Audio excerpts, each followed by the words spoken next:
entrepreneurs.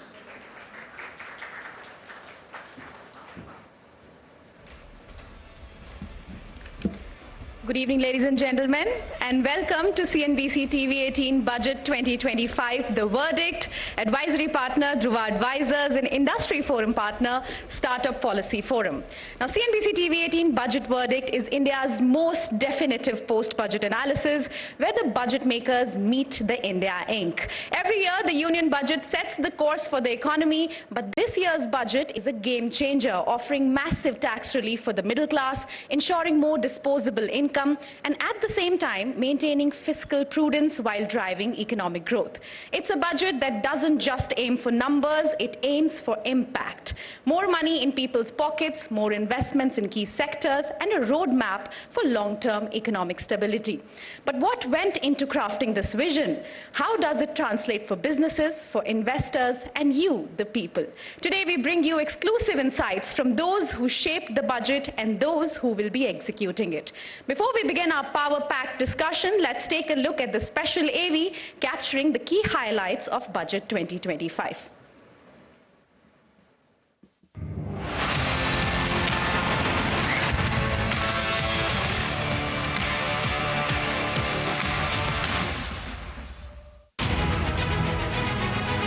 It was a budget that put a big smile on the faces of India's middle class. In her 8th consecutive budget speech, Finance Minister Nirmala Sitharaman declared that an individual having net taxable income up to 12 lakh rupees would not be required to pay any tax. I am now happy to announce that there will be no income tax payable up to income of 12 lakh rupees. So, average income of 1 lakh per month other than the special rate income such as capital gains under the new regime. Under the new tax regime, the income tax slabs have been revamped to bring substantial relief to all taxpayers, with the threshold for the 30% tax slab now being raised to 24 lakh rupees. Calling the next 5 years as a unique opportunity to realize Sabka Vikas, the Finance Minister reiterated the government's focus on Garib, Yuva, Annadata and Nari. She also laid down the government's key priorities to steer the country on the path of continued development. For this journey of development, our four powerful engines are agriculture, MSME, investments and exports. The fuel, our reforms, our guiding spirit, inclusivity, and the destination, Vikasit Bharat.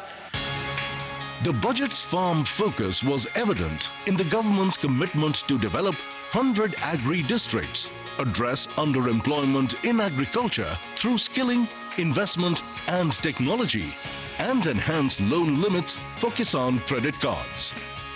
The Finance Minister also announced significant enhancement of credit availability for startups and micro and small enterprises, customized credit cards for MSMEs, and a new term loan scheme for 5 lakh women, scheduled castes and scheduled tribes, first-time entrepreneurs. The budget also proposed expansion of seats in top engineering and medical colleges, a 10,000 crore rupee fund to strengthen India's startup ecosystem, and a 20,000 crore rupee allocation for a private sector-driven research, development and innovation initiative. ये budget एक force multiplier है। ये budget savings को बढ़ाएगा, investment को बढ़ाएगा, consumption को बढ़ाएगा और ग्रोथ को भी तेजी से बढ़ाएगा।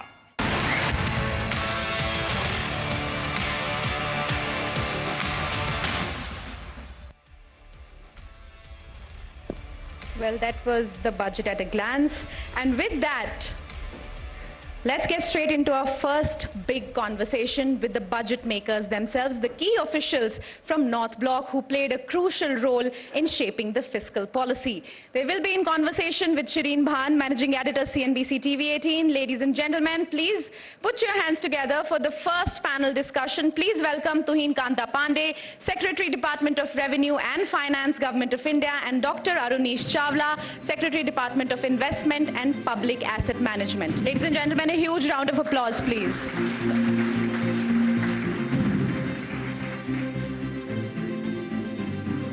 Shireen, the floor is yours.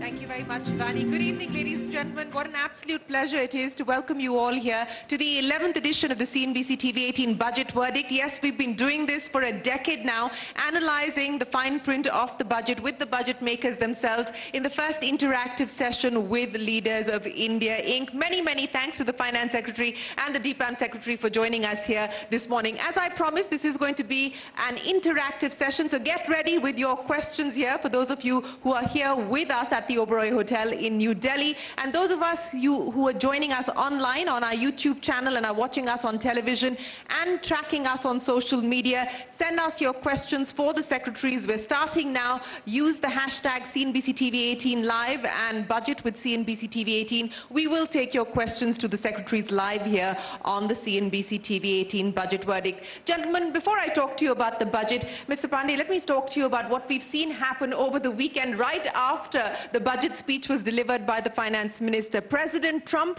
going through with his threats of imposing tariffs on Canada, Mexico and China. The global markets volatile, in fact tumultuous to say the least at this point in time. Commodity markets, currency markets reacting to the comments that have come in from the US and the tariff war escalation. Mr. Pandey, how worried should India be? What would your top concerns be as you see the threats that are playing out today on the trade front?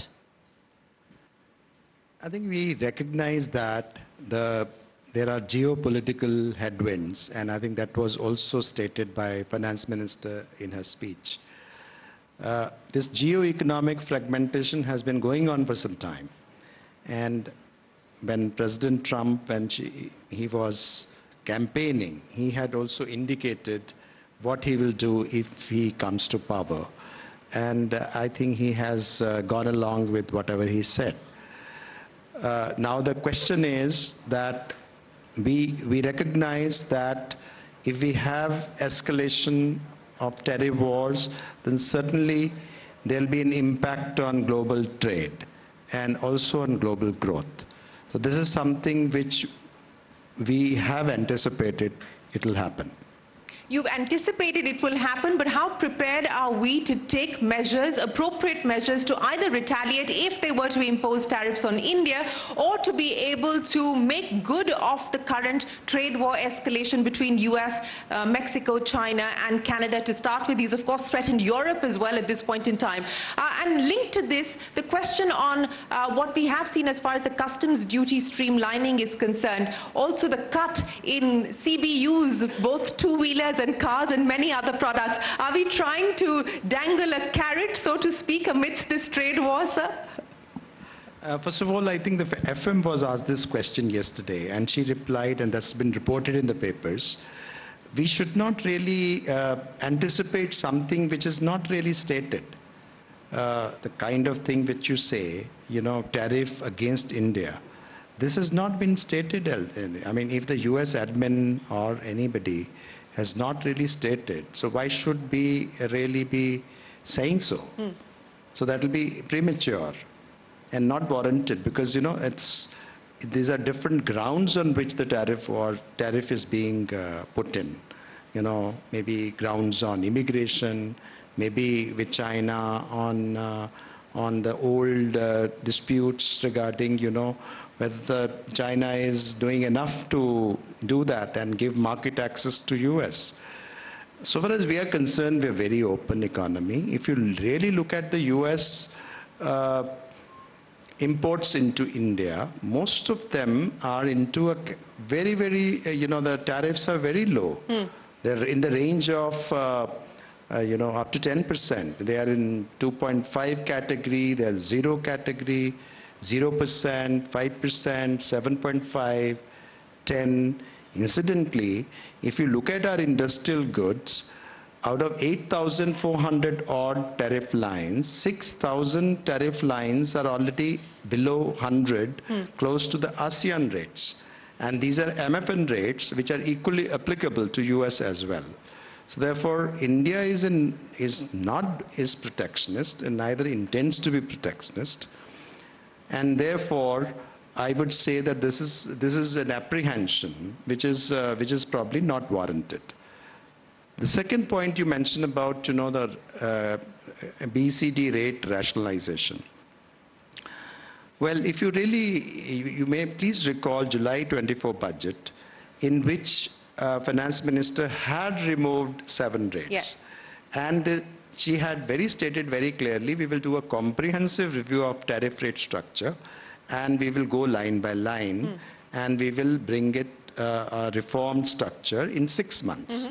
And that is what has been delivered in this budget.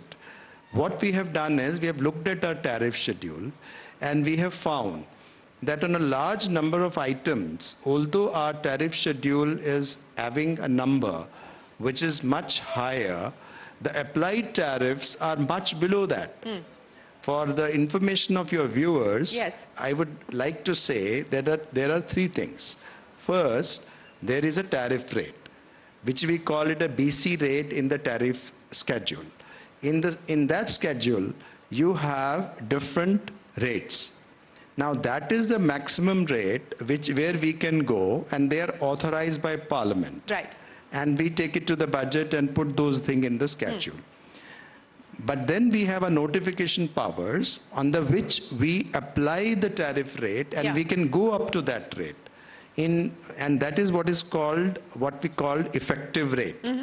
And then of course there is what is called an import duty or effective incidence, where you add on the effective rate, which is an applied rate, you also add the cesses and the surcharge, whatever is applicable, and find out what is the total rate which will be applicable at the time of imports. So when we do that, when we are looking at the BCD rates in the schedule, they are different from applied rates. And when we have done that analysis, we have found that a lot of commodities we have had rates which are, actually applied rate is much, much lower. So what we have done is we have brought the rates and what we call it a tariffization. Right. We have brought it down, and 51 such tariff lines have been brought down to rates either 0 or 5 or 7.5 and so on, within that band of 0 to 100. The second thing what we have done is, we had some high rates, and they were just on very, very few items. Like 150 rates was just on one thing, that if you have a lab chemicals and you are using that as to reroute alcohol, which is in the agriculture side, right, into sort of misclassified route, then we had a punitive of 150 thing, and then we have brought down to 70. So we have now 25 rate has been removed, BCD rate in the schedule. 30 has been removed, 35 has been removed. We have also removed, 100, 125. All of these things have been removed. And now we have only 170 rate for those which is 40% and above. And the other one, we have brought it down to 20%. So we have now rate at 0, and then we have 2.5, and then we have 5, and then we have 7.5, and then we have 10, and then we have 15, and then we have 20, and a high rate we have only 1, which is 70. We don't have any more 150 rate. We don't have any more 125 rate. We don't have any more rate of 100. We do not have any more the rates of 25, 35. So this is a reform which we have done, which is the exercise looking at 8,000 tariff lines. And certainly it is not a reactive situation. No, it isn't. It isn't, and it was promised in the last budget, and an attempt was made to actually start the streamlined process in the last budget, which is carried forward this time around as well. Sir, if I could get a comment from you on where you see the currency today, new record low on account of, again, the trade war that is escalating at this point in time versus the US dollar. Order, the impact and the implications and how the Finance Ministry sees the rupee's movement from here on? Well, I think, as I said there, this is a challenging time. And obviously, when you have a challenging time, when the markets are reacting over what might happen, I think the markets are looking at the risks to global trade and global growth. Obviously, to some extent, they will go for safe haven, like the capital will moves pretty quickly between countries now. And so therefore, typically the people will look at safe haven and go to US, and some of the flows will actually move in. That's also happened in our stock markets, where FPIs have really parked themselves back there and anticipating what might happen. This also happens when the Fed actions are anticipated. Like, if you recall, yes, there were also similar situations post-Ukraine crisis. There was also global inflationary pressures where Fed Reserve and several central banks, including RBI, hiked the rates. That time also we had these situations where capital was moving back and forth, especially safe havens. So it moves away from emerging markets into safe havens, and therefore, there will be a certain pressure on the currency. But this is something which the Reserve Bank of India, which is responsible for exchange rate management, and our management is rupee is on a free float. Rupee is on free float. So rupee is not really thing, but only we take care of, RBI takes care of macroeconomic stability and exchange rate stability to, stem any unwarranted volatility.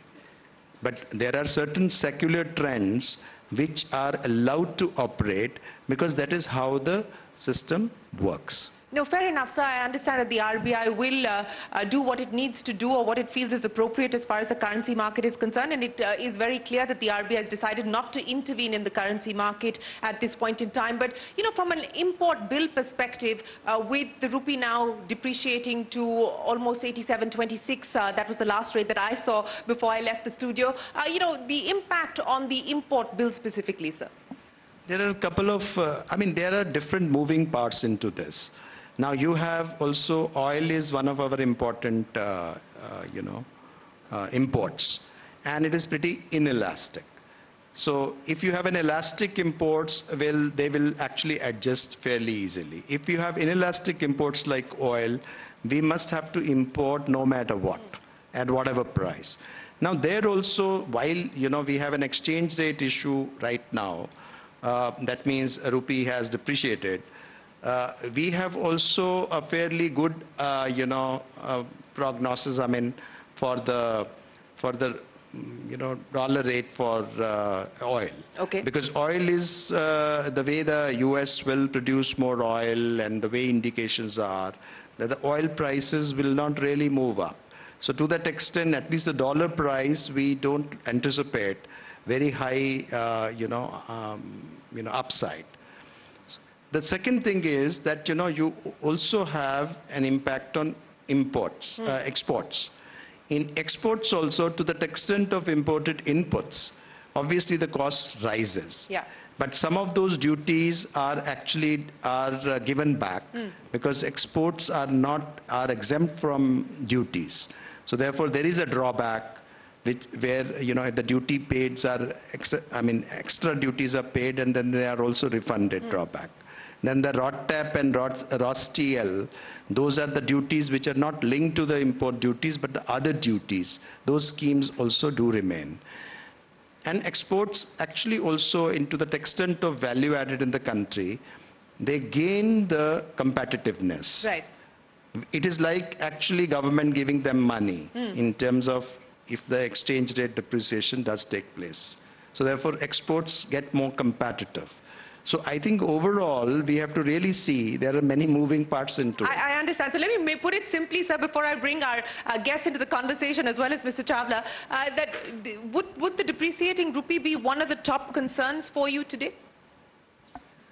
I think it's a concern in terms of more in terms of, what's going to happen for the global trade and global growth.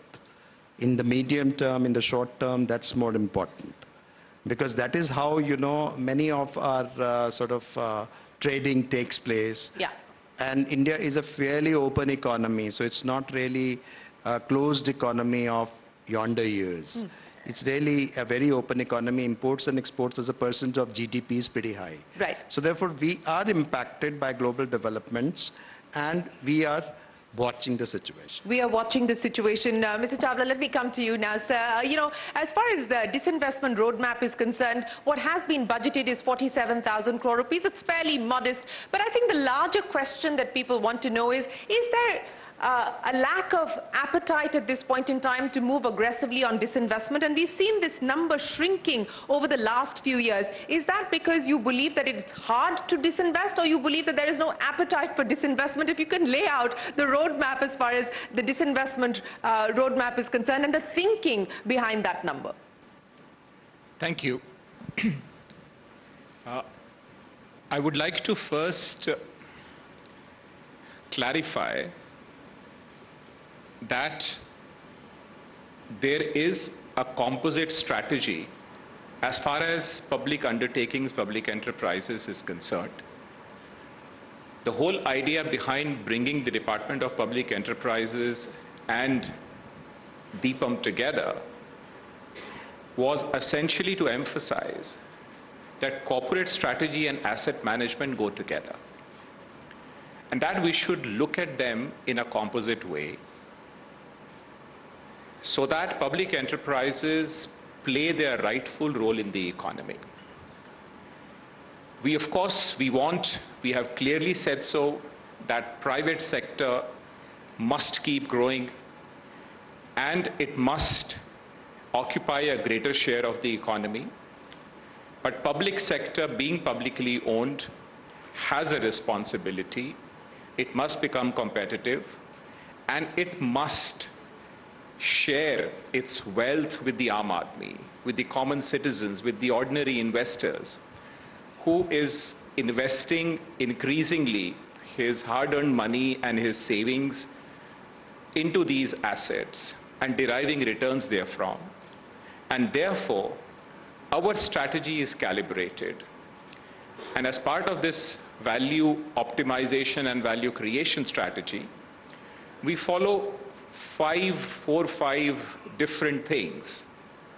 And the most important being that with corporate strategy and asset management coming together, we are very careful about corporate performance. We have guiding parameters. We monitor the PSCs very carefully and advise corrective action wherever we think they're going off track. At the same time, as you know, Capex just does not come from the budget alone. It comes from state governments, it comes from local governments, and it comes PSUs. And PSUs. Yeah. And if you see, almost 4 lakh crores of capital investment comes from PSUs. And it is one of our jobs to monitor that and ensure it is on track. Thirdly, we have to ensure a consistent flow of dividend, so that the wealth in the public sector is shared with everyone and dividends flow consistently to all stakeholders, particularly the minority shareholders. Last but not the least, we focus on the strategy is calibrated asset monetization. For example, if we did not list the LIC, would you know its market value is 6 lakh crores? And therefore, it is important that you move in steps which are careful, which are calibrated to market, which maintain market value, which are careful about investor appetites, and most important, take care of minority stakeholders. You know, they're all good points, sir, but if I may ask you a direct question before I get the audience in, what is the IPO pipeline that we can realistically expect as far as PSU listings are concerned? You gave us the example of LIC. What are we talking about as far as FY26 is concerned? I would not prejudge or communicate market-sensitive information, but what is in the pipeline is already known. It is moving along track. and we'll make the right announcements at the right time. At the right time. So very quickly to the both of you, and this is a question that's come in since you were talking about dividend. Dividend receipts have increased by 12% in FY26. Even if the RBI gives 2 trillion rupees again, it suggests an over 40% growth in non-RBI dividends. How does this math add up? Finance Secretary, would you like to start? And then I'll come to Mr. Chawla. Well, if you really look at the dividend, as Arunesh mentioned, we are looking at consistent dividend, not maximization of dividend. Because if you maximize the dividend, you basically evacuate the money out, and then it doesn't help for growth of the company. So there is a consistent dividend policy, and consistently also the targets of dividend are being met.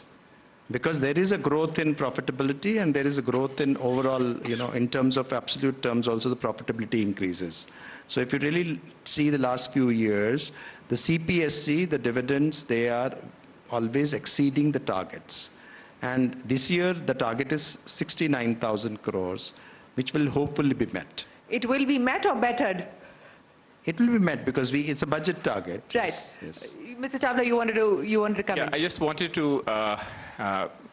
wanted to reinforce that point that dividends, the public sector dividends were almost 1.25 lakh crores the previous year.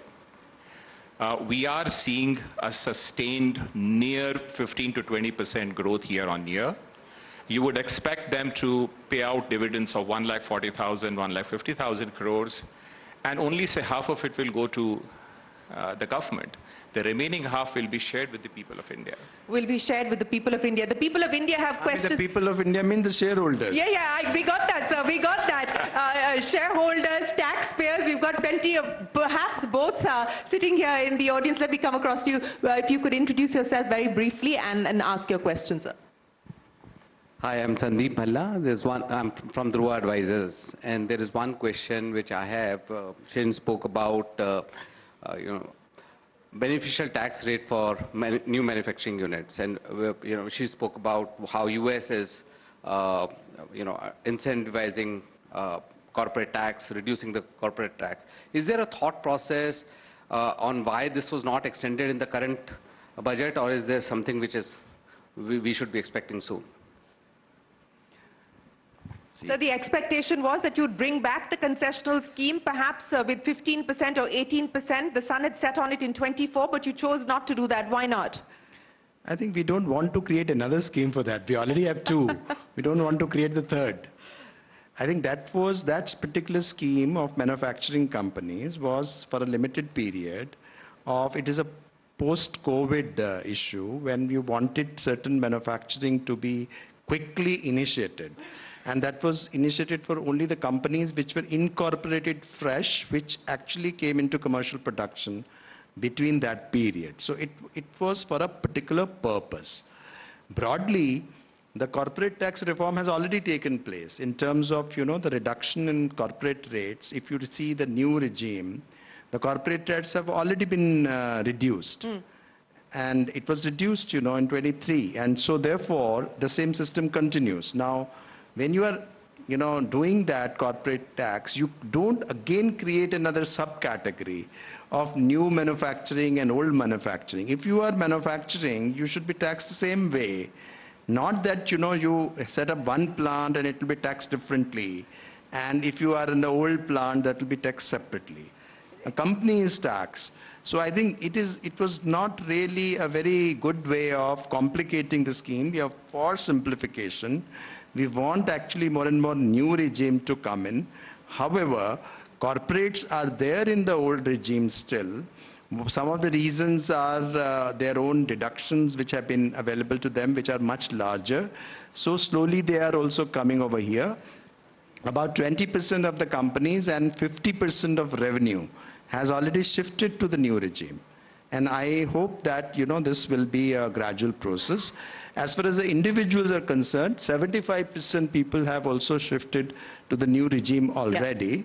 Yeah. And we hope that with the latest reforms in PIT personal income tax, almost everyone will shift to the new regime. Sir, a quick clarification from you. You talked about that concessional tax scheme, and when we saw the corporate tax reduction take place in 2019, the revenue foregone estimate that the government had put forward, what is the actual revenue foregone on the front of the corporate tax reduction that took place? Because there is some clarification required on that front, linked to the fact that you've budgeted 1 lakh crore rupees as the revenue foregone for personal income tax. The question is it likely to be much higher? Is this more conservative of an estimate that the government has put out?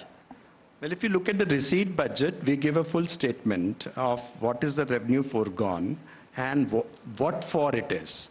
So please refer to the receipt budget and you will know that if you have this deduction on account of that, how much is the revenue foregone.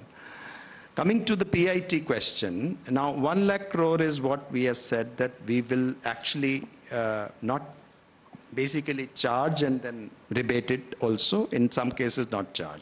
So 1 lakh crore is basically goes back to taxpayers. Yes. And obviously we have taken into account that while budgeting our revenue numbers.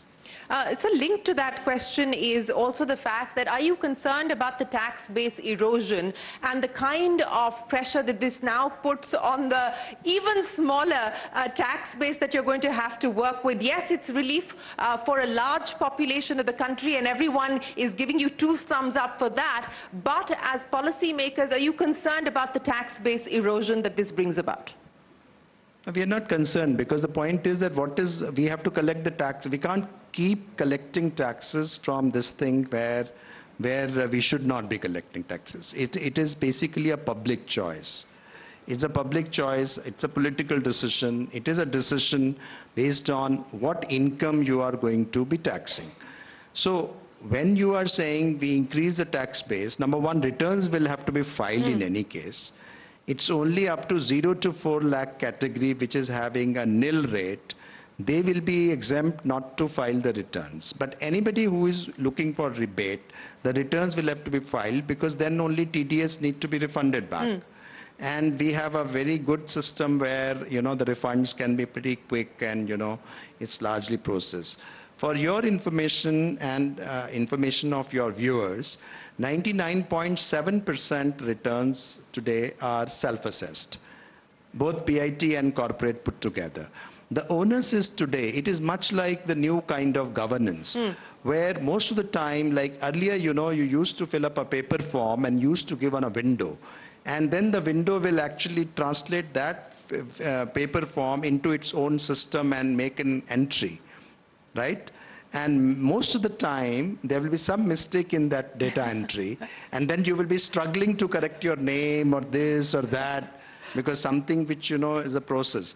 That has totally undergone a change. Now, we are portal-based. You open a portal, you do that, and in income tax case, since the PAN number is there, the linkage is there, you don't have to even type your name. You simply get into the PAN, you go into your database, and you look at the AIS. And all in your AIS, you see all the transactions which is there. So we are able to, through a network of information, bring that information together for taxpayers. And it is like, producing a ledger for them. And it's such a good facility. No, but I think the question that people are asking, and these are many questions that have come to me on this issue, is that instead of expanding the tax base, we're actually shrinking the tax base further. Your comments on that, sir? Well, I would say that, certain number of taxpayers, say when we are saying that between 7 lakh, which was earlier not paying any tax, and between 7 and 12 lakhs, 1 crore more people will not have to pay any tax. So that part is there. But what we assume is that, okay, the incomes are also rising. The more number of people will graduate from which used to be earlier 12 lakhs and below into this category. And more people will be added, will also keep expanding the tax base. It is not good to really say that just because, you want a tax base, that you must tax the existing tax fellow again and again. You must bring newer tax people into the base, rather than trying to overtax the people who are already in. Fair enough. Go ahead. Good afternoon, sir. This is Vivek Gupta from Deloitte. First of all, I must commend you for an absolutely exciting budget. The concept of trust first, scrutinize later, I think stands very well with the taxpayers. There's one specific question that I'd like to ask you, though. There's been a lot of clamor around the fact that our tax law has a lot of provisions which call for artificial valuations. So, for example, when you're doing listed company transactions, depending on the date of signing and date of closing, there's some artificial valuation norms that are set out in the rules to the tax law, which actually are causing listed company transactions to become very difficult. We are all hoping that in the new tax bill that we see within a week, some of this will be addressed. Is the government also looking at reorienting the rules in order to simplify the multiplicity of these valuation norms, particularly when, sir, your own government has a tax law which, for the purpose of transfer pricing, for example, allows a fair value to be determined based on the facts and circumstances of the case. So there's a strong case to be made for these manifold valuation norms to go away from the rules in the Act. So if you have any comments on this in the context of introduction of the new tax bill. Well, I think this is certainly a good question. I think the more complex things we make, the more difficult it is, the more interpretative it would become. So I think our efforts are really towards that, trying to simplify. Now, some of the elements of, like in the new law, new bill which we are bringing, some of these elements we have upfront addressed in this itself, rather than trying to really say that we'll just put it there and then, because it will take time, you know, to be deliberated and get passed. So like TDS, TCS thing, you know, we did some rationalization earlier, we did so many rationalization in this, budget itself. So that will be a continuous process of exchange. Even, for example, arm's length pricing also, many people have a lot of suggestions on us. That means how soon we do it. What is the time we take to do the ALP? What is the capacity we have to really conclude them quickly? So therefore, just because, you know, we have an ALP process, it doesn't mean, unless and until we make it efficient, unless and until we make it, you know, timely.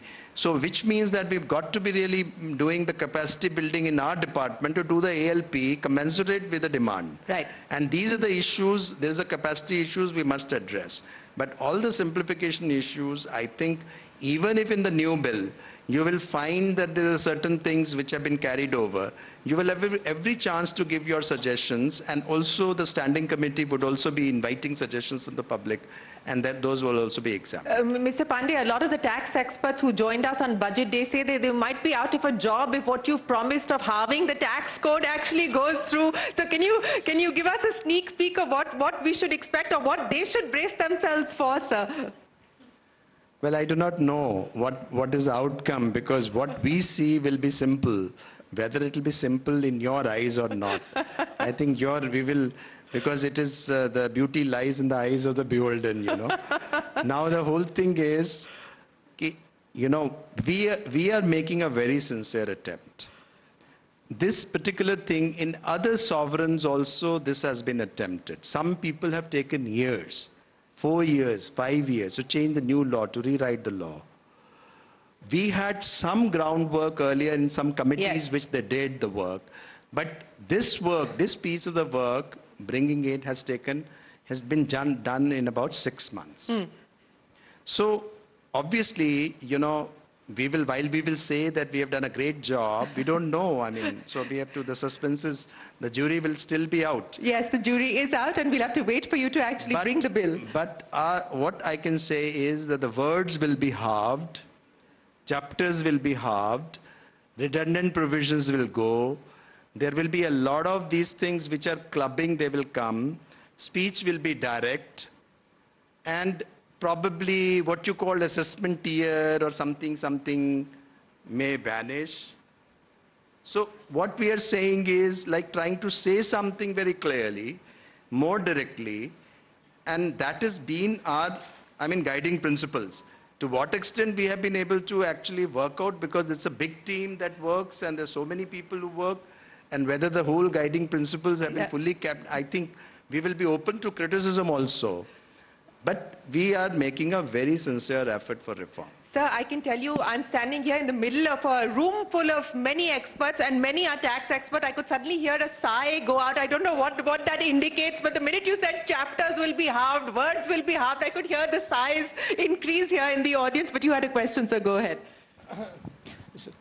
So my question is, I must compliment the way this exercise has been carried out in this budget, despite the fact the new income tax bill is in the offing.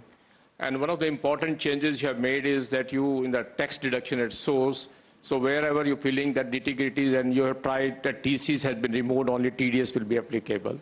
So my question is, when we are trying to simplify the tax laws, tax deduction at source provisions have been introduced at many places, not to collect taxes, but to have an audit trail. And I believe now a lot of audit trail is available under the GST, because all goods and services are covered under the GST, and when you are filing your returns and documents, most of the information is available there. Is there any exercise on that whatever is being captured in the GST will be taken into consideration while drafting these provisions under the income tax, particularly on TDS and TCS, so there is no duplicity and no complexity, that same information is being is available in the government domain in GST, and the same is again being captured in the income tax. Thank you, sir. Thank you so much. Go ahead, sir. Well, that is a good question, and I think that is ideally we ought to be doing this. That means basically two different laws should be talking to each other in terms of also import. And I also agree with you, some of them were brought in because, we didn't have the GST, but in the GST that information is already built.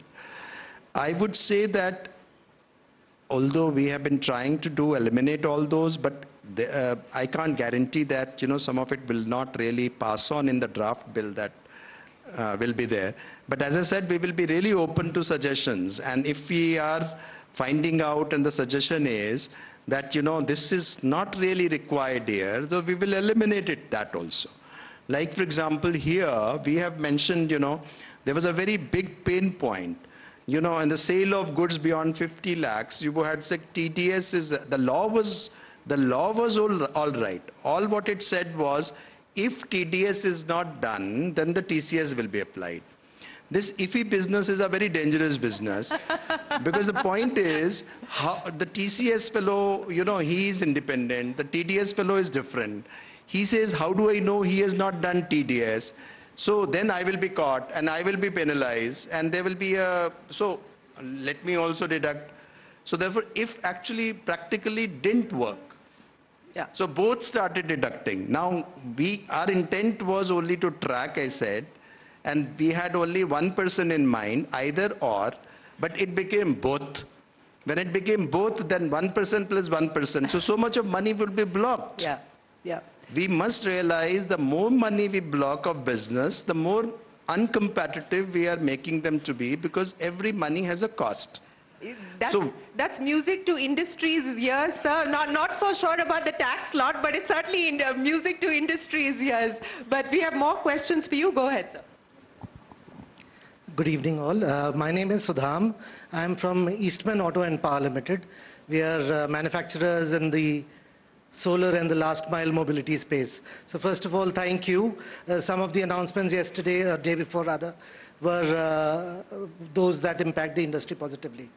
My question really was about the solar side of the things. Thank you again for the boost that the industry is seeing because of the initiatives the government has taken. The question really is that there is a significant power electronics side of the solar solution story. And there has been some anticipation in that regard from the industry. Has the government been thinking in these terms, particularly from the Make in India perspective, to help the solar manufacturers here in the power electronics side of the story? I think that's a good question, and I can see sitting right in front METI secretary, who is one of the champions. So you say it, and he's there. Absolutely. So आपने कोई compact किया हुआ है. That is the power of CNBC TV18. You ask and we deliver. May I have Mr. Krishnan join us on stage, sir? Ladies and gentlemen, a big round of applause to the METI secretary, Mr. S. Krishnan, who joins us on stage. I don't even have to ask you a question, so the question has already been delivered. So the mic is yours, sir. No, I think the power electronics bit, as far as MeitY is concerned, is primarily on the semiconductor side, especially silicon carbide and those set of chips which need to be made. That is covered under the India Semiconductor Mission. And we are pushing to see that we have more capacity in the country to handle that. Likewise, there's a lot of research which we're doing alongside various ministries, including Ministry of Heavy Industry and also new and renewable energy sources, on ways in which power electronics can be applied in this particular space. We have a whole project called NAMPET, which is basically on power electronics, and we believe that this is an area of great growth in the country, and we need to stay focused on that area to make sure that we support power electronics through a variety of schemes in the ministry. Some of these will overlap with what is being done in MNRE and what is being done in MHI, but we will iron out those issues and go forward. Mr. Krishnan, many thanks for that, sir. But if I may ask you, the big expectation was that there would be a new PLI scheme for components that would find its way in the budget. But we're given to understand that that consultation process is still underway, and perhaps we will have to wait a little bit longer. Can you throw some light on that, sir? And also on the existing PLI scheme, in terms of disbursals, sir, there are some questions on the disbursals being slower than what was anticipated or what was expected. If you could clarify on both. On the new scheme which relates to electronic components, there's a process that it has to go through in the government system. Just because it doesn't find a specific mention in the budget speech, it doesn't mean that it won't come up during the course of 2025-26. Sooner rather than later, I'm sure that the scheme will be underway.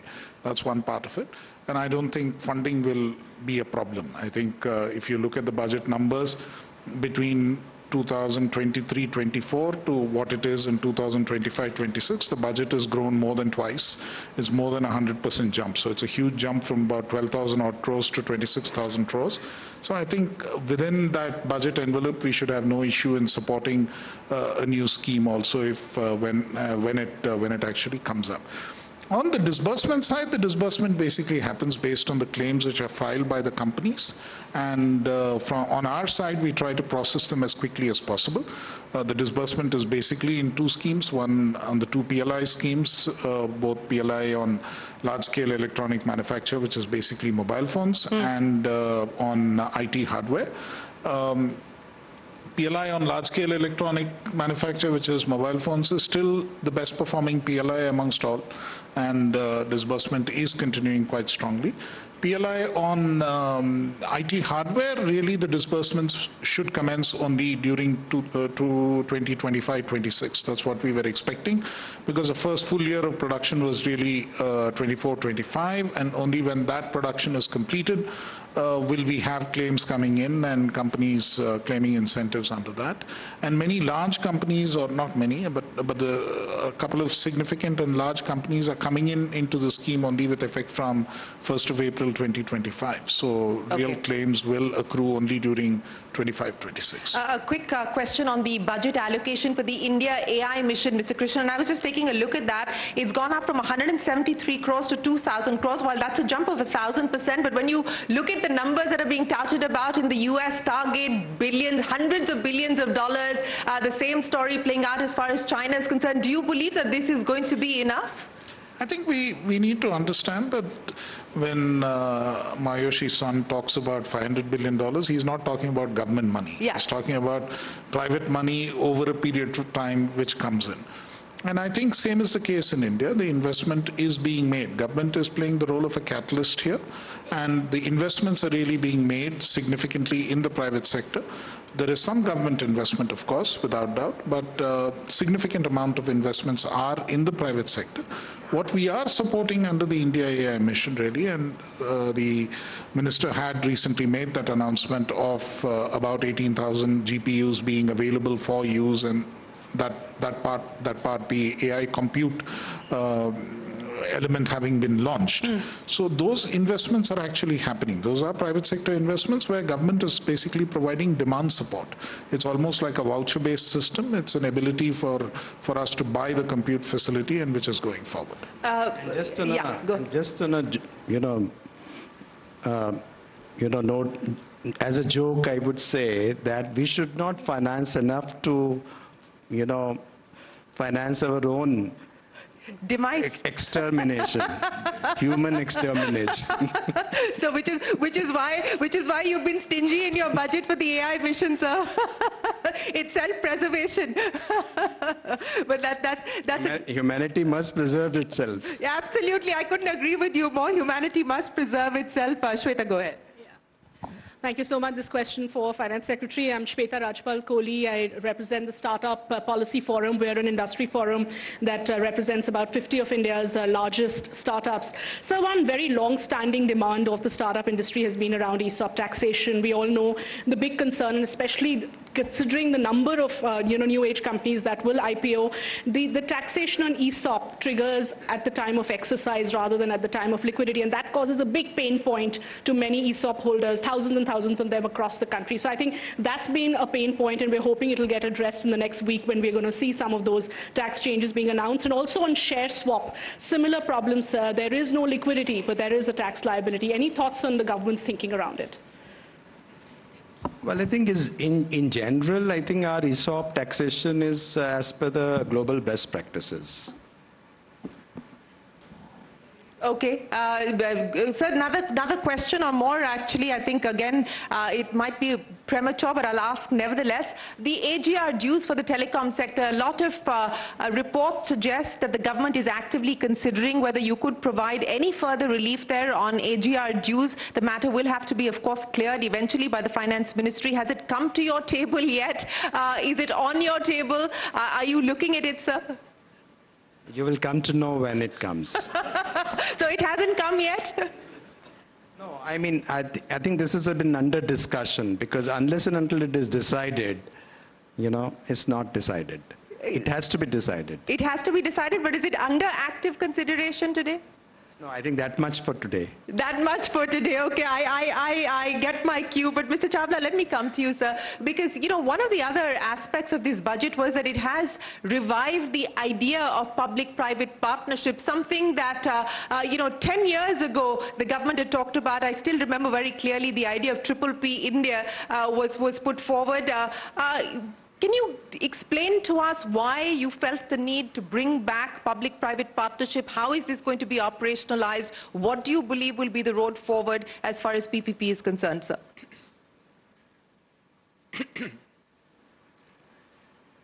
If you noticed, apart from what is being talked about as a value creation strategy in the public sector, the new asset monetization roadmap, 5 years, medium term, has also been announced and mentioned. And that essentially is to re-energize the fixed assets which are there in the government sector and allied government sector and governments, agencies and authorities, and like railways, highways, and so on and so forth. And the idea is that through various models, including public-private partnerships, land lease arrangements, InvITs, REITs, and so on and so forth, we will be able to reactivate this ecosystem. Some good work has happened in the past 5 years that has given us encouragement.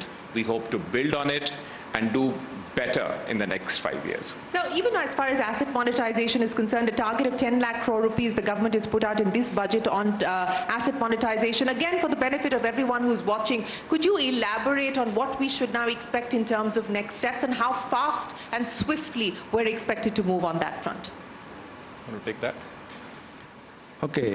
See, the asset monetization is two kinds. One, is basically asset recycling. You have a certain assets, you part with it, and basically you part with the cash streams and then use those things upfront payment to build up more assets, Capex. So there are two kinds of agencies. One is the NHAI or railways, which is the government agencies, where the government money is involved, so the asset belongs to the government. In which case, when you do the asset monetization, certain receipts will come back to you. Just to give you an example, if you have an NHAI and you have a road, you keep on building roads, and then you have a certain cash streams which are settled. Then you have a TOT, and then you put it out a bid, and you say, okay, I write a concession for a certain period, and then you take the thing and you give me upfront payment. This money I will then use to do that, to build up more roads. Now, there is a certain level of asset monetization which is done by the companies themselves, which is the public sector. They are also counted in the asset monetization plan because they are done by the CPSEs. Now, there it is the money actually belongs to that CPSE. It doesn't come back to the government. But it is again the same thing. For example, if the power grid, if they were to have a transmission line where stable revenues are coming, they were supposed to put that particular asset into an InvIT and let that InvIT be bid out and invite certain unit holders where, pension funds and others will also come and invest. That money the power grid can use to build up more transmission lines without debt. But in those situations, they have to consider their shareholders' interests the way they will like to do the asset monetization. Put together, the asset monetization is basically recycling of your assets in order to build more assets. And several things like NHAI, railways, and the NHAI is the most active in this area, and then you have others also. Arguably, you can do it even in FCI. You can have some land and all. Incidentally, this also includes the public-private partnership, because that is one way of writing concessions, which means inviting the people to invest the private sector money, and you write a concession if you have land or a concession and all that. In case of ports, for example, it is very easy to do that. Like if you have a landlord port like JNPT, they are building up new terminals, etc., with the help of PPPs. They bid out, and then they say that one new, without their own investments, since they give you a waterfront, since they give you the access, they are able to bid out and based on a certain revenue share, get that particular thing built. This is also one category of asset monetization. Okay. On land banks specifically, sir, we're again given to understand that companies like MTNL, etc., that have a large land bank, will those be up for asset monetization, Mr. Krishnan? If you'd like to take that, and you as well, Mr. Pandit. No, I think that will be taken by Arunesh. Go ahead, Mr. Jabla. Thank you. We have set up a land monetization corporation, and it is essentially a service that we provide to all the public undertakings because it enables a third-party independent valuation of assets and what is realistically expected, and that itself, is a big step forward. We are going to help MTNL and BSNL in monetizing whatever assets they have so that the value that is locked in can be redeployed, the liability is cleared, and we can re-energize the sector. And do you expect that to go through within this in the next financial year, FY26? Touch wood. Touch wood. Okay, that's an important headline coming in there. Go ahead, sir. Thank you.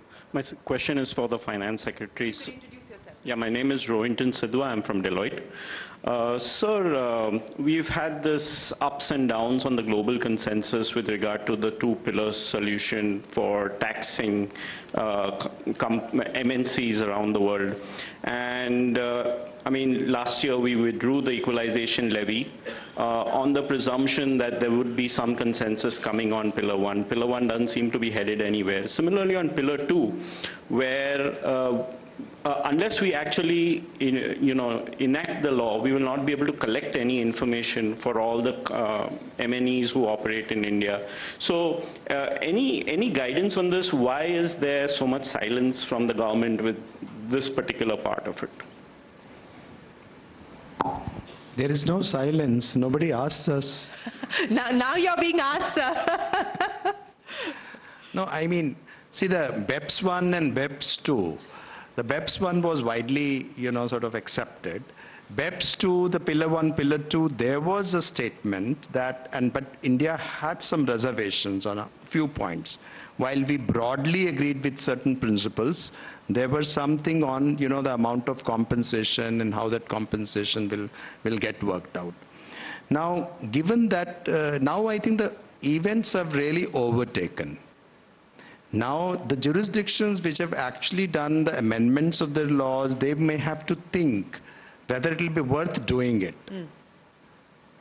Because the US has said that we are not into it now. Yeah. So, I mean, all our big tech companies and others, where we had these issues where, the profits, where were the profits going? Now, if US does not agree to it, then how do we really operate it? Yeah. So I think we are watching, but my sense is that unless and until this multilateral framework also includes, earlier US was in, but now they have said that they are withdrawing. Right. So therefore we have to wait and watch and see how it will be actually implementable. We have not actually taken up any taxation measures along those lines, but some other countries have. Right. And they will have to, in fact, review is whether it will be worth doing it. Well, fair point. Mr. Krishnan, we've got plenty of questions here, but let me bung in a question here as far as the US itself is concerned and the escalation of the trade war, and specifically as far as the IT and electronic sector is concerned. So how do you see this? Do you see this as a possible advantage for India? Do you see this as opening up further space for India? Or are you worried about the kind of volatility that this opens up as far as global trade is concerned? How do you look at it from your sector's perspective? I think it's right now a wait and watch perspective. I mean, on the one hand, straight away you could say that it might be advantageous to us because tariffs may come down more heavily on other trade rivals, so there could be that issue. But if you look at it from another perspective, you could have a scenario where if the sourcing is from the same country, then will you have a problem in further exports? So we are not yet clear as to how this will play out, and we need to be prepared for all scenarios. I think there is reason for hope, and I think there is reason to assume that electronics as an export from India, which has suddenly become very big in especially what we send out to the US, we need to sort of ensure that we build the domestic value chain more significantly and increase domestic value add so that we protect ourselves against any possible pushback on the value addition point of what happens in India. That's the way we insulate ourselves in the electronic sector. Hi, I'm Vineet Agarwal from Transport Corporation of India Limited. I want to go back to that asset recycling, asset monetization plan. In the last 6 years, the cost of tolls on highways has gone up on a journey cost from 5 to 7% to 15 to 20% of a journey cost. Now, my suggestion here is that let's not look at blindly recycling every single road asset that we have, because it is going to lead to some cost increases. On one hand, we're talking about reducing logistics costs in the country. I can guarantee you this is actually increasing logistics costs in the country as we speak. So please look at it in a little bit more holistic manner.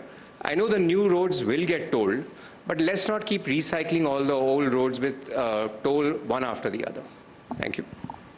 No, but the tolls are really not, they can't really have, it's not a free pass, for increasing toll rates. Irrespective, the toll rates remain the same. No, number of tolls is also cannot be increased. The policy on tolls is very clear. Between one toll to another, there has to be a minimum distance. Whether this remains with the NHAI or whether it goes away out to some other player, it doesn't make a difference. So what you are essentially suggesting is that NHAI itself should relax the policy, where it should, charge less tolls and also maybe increase the length of the roads on which. But this is some point which we have to really see that, when you have to maintain infrastructure of a very high order, I believe that if you don't do that, then you will end up in getting, the poorer infrastructure and poor maintenance. That is also will not really be there. We have to take a very measured call on that. Mr. Chandler? Yes, I would supplement that. It's like the trade-off between a partial equilibrium effect and a general equilibrium effect. There was a time when in the PPP models we just had a simple BOT and annuities, but now we have a repertoire of different frameworks that have stabilized in the highway sector. And as very rightly you said, the TOT models, the toll operate and transfer models have really taken off, and they're helping us, maintain our highways in good shape, and helping us redeploy both budgetary and extra budgetary resources into more areas, creating a greater network, which is a huge positive externality. So I would say in the long run, and if you see everything together in the economy, the logistics costs will come down. Yes. Sir, this is Sukhjit Pasricha. I represent people side in the aviation sector. I work as HR head for Indigo. So my question to you, sir, is I'm very happy to see, in the budget that government has identified the development of 50 destinations for tourism. Please throw some light on larger vision to develop people and customer-centric skills that these goals are met. Well, I think this is a very important part, of Honorable Prime Minister's vision, trying to, look at tourism in a different way and also involve states. In fact, there is some indication in the budget speech which Honorable Finance Minister delivered, is that, we have to involve states into doing several things, because ultimately tourism places are grounded there. Of course, there are many other network issues. One is the network itself, the airline industry. The second is the hotel industry, and it's also been announced that for the purpose of those destinations, there will be also, the hotel industries will be, in specific destinations, hotel industries will get infrastructure status in respect of those places. So that will also help them finance. It's been one of the very important and long-standing demand of hotel industry to be treated as infrastructure, just in case they can be facilitated for financing. So this is one focused approach that, how do we develop this thing. And then, of course, the states have to come in partnership. Then there will be also the central partnership so far as the monuments are concerned, because there is a lot of things which are dealt with the monuments in and around area. I think we have to really develop new sites, new things where, tourism can also flow in. And attendantly, we will have all those growth engines. These destinations will have the growth engines. But the details will be, released by the Ministry of Tourism in due course. You wanted to come in, sir? Yeah, with my experience in culture, I would just like to respond to that. The idea is to go by what is called the tourist footfalls. The tourists, the sites, the monuments, as well as the cultural economy that exists around it. This needs to be brought together, and in a way that all kinds of cultural products, cultural goods, and the creative economy that is linked to it gets linked to the tourist and their footfalls and their visits and their circuits. So that is the idea. The 50 destinations would be selected on that basis. An integrated whole of the government approach would be adopted, so that all agencies concerned, including clearances from the regulatory and protective agencies that I am talking about, that comes together. And as Finance Secretary said, the tourist hotels and the facilities will be given the status of infrastructure so that we can realize the potential of our cultural creative economy. Sir, I had one question. This is Mehul Beda here from Dhruva Advisors. Sir, there was this change in the mergers and acquisitions part where earlier when there was a merger of an industrial undertaking, there was a fresh lease of life given for 8 years, and which has now been changed to say that only it will be applicable for the original year. Sir, we always thought that the thought process was that these provisions where losses can be carried forward or again for 8 years was more as a measure for revival of the loss-making companies. But now the government seems to have rethought on this. Anything on that, sir? That was one. And secondly, sir, there was a mention by the finance minister in a speech that mergers will be fast-tracked, and maybe the thinking here was that NCLT has quite a bit of bottlenecks, and there was something where the fast-track merger scope will be increased. So, sir, any details on that? Thank you. I think you're referring to 72A. See, the point is that the intent has been, that you carry forward. So you merge, the two people are coming together. Then also you can demerge. Again, in the reverse process will happen when new cases of demerge. So, I mean, it can't be really taken up very opportunistically. I mean, you are trying to bring, merger is your decision of bringing together and all that. Carry forward of losses, whatever the original intent is, that you carry forward for a certain number of years, that intent will be carried forward. So if there is some ambiguity in the law where some players think that actually they can get, start from the scratch and take another 8 years, that was never the intent. So the intent has been made clear, but it has been prospectively, not retrospectively. So if suppose that provision, we have been very careful in trying to do that, so that actually we should not be accused of really, like if it was subject to misinterpretation, then at least clarify going forward that from henceforward you will have that sort of thing. Yeah. That's right. But I know, Mr. Krishnan, we have to let each one of you go, but let me start by getting closing comments from you. To start with, sir, we understand that Sam Altman is going to be paying you a visit sometime tomorrow or this week. What is that about, sir? What do you hope to discuss with him? I don't think he's paying me a visit. He is expected to visit New Delhi, and he's expected to meet hopefully the Prime Minister or the Minister for Electronics. We presume it is to discuss on, what OpenAI can do for India and the kind of applications of OpenAI in the country, and how well India is equipped and what we can do to benefit from this. This we expect would be the areas of discussion, and this is what we would do. Is there room for a potential partnership? The Minister has talked about a foundational model in the next 10 months. Is there room for a potential partnership or any kind of exploratory conversation with OpenAI on India and OpenAI working together? See, I won't rule out any of that, but then the whole point is that OpenAI's model is not an open model. Yes. Right? So the ChatGPT is not an open model. So if at all we are going to build on models, it has to be on other open source models which we pick up and work towards.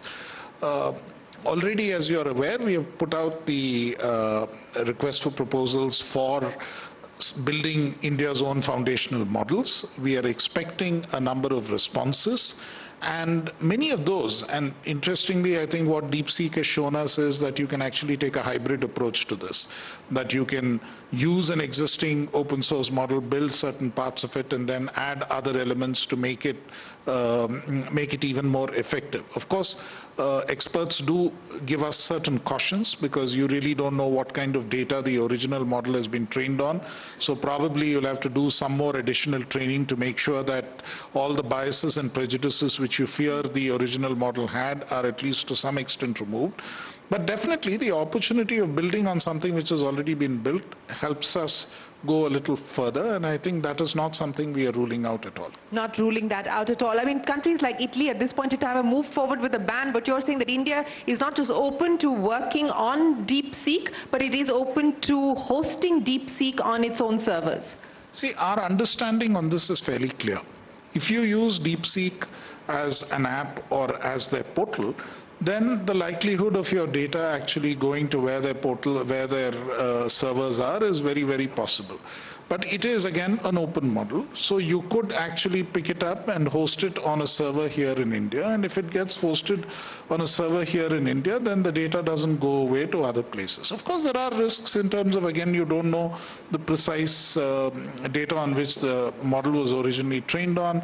There could be certain issues there, but at least you know that your data is safe and it's not going out of the country. So that is an option which we can explore. There's no reason why it can't be explored. No reason why it can't be explored. So many questions coming in. Once again, Mr. Pandey, I'll come to you on that. On the tax math, sir, and how confident do you feel about the fact that you're going to be able to get this 14% growth on income tax with the cut as far as personal income tax is concerned, and even on things like the securities transaction tax, now that the curbs have come in on the F&O side, a 40% increase, are you being optimistic on that front, sir? I think if you really look at last three years, we have been growing at 20% on PIT side, which of course includes the STT. But one thing I would also like to tell, in the present data situation, we have actually the firms and BOPs, body of individuals and body of persons included in the data of PIT data. And going forward, I think we will like to really bring an accounting information separately for firms, because the firms are really taxed differently, and they're more akin to, to be put along with the corporates. And this information is currently not available because of the accounting thing we have. And going forward from 1st of April, we can bring a system where going forward this information on firms separately would be available, which will be then bifurcated from the individual's data. That will be a very good point, because right now, a lot of, things which we are ascribing to individuals are actually also relates to firms. But be that as it may, we have this 20% growth, and therefore, but we have assumed 14% going forward, so we have moderated it. And if you look at from the buoyancy side as well, the buoyancy used to be 2+, 2.5, 2, and we have assumed a buoyancy of 1.4 in this budget for the PIT. So therefore, we have taken on board that we are giving away this money. In fact, as I said, taxpayers are partners. We are partnering because we want this money to come back to us. Either you save, or you invest, or you consume. Either way, we are happy. Either way, you're happy. The decision making is transferred on this money from the government to the taxpayers. To the taxpayers. Sir, a quick follow-up question. Again, this is a question that's just come in. The 8th pay commission, sir, that has also been set up. Any provisions on that account? Any thinking on the provisions that you will need to make on that account? Well, that will be from 1st of April 2026. But normally, the report will come sometimes later.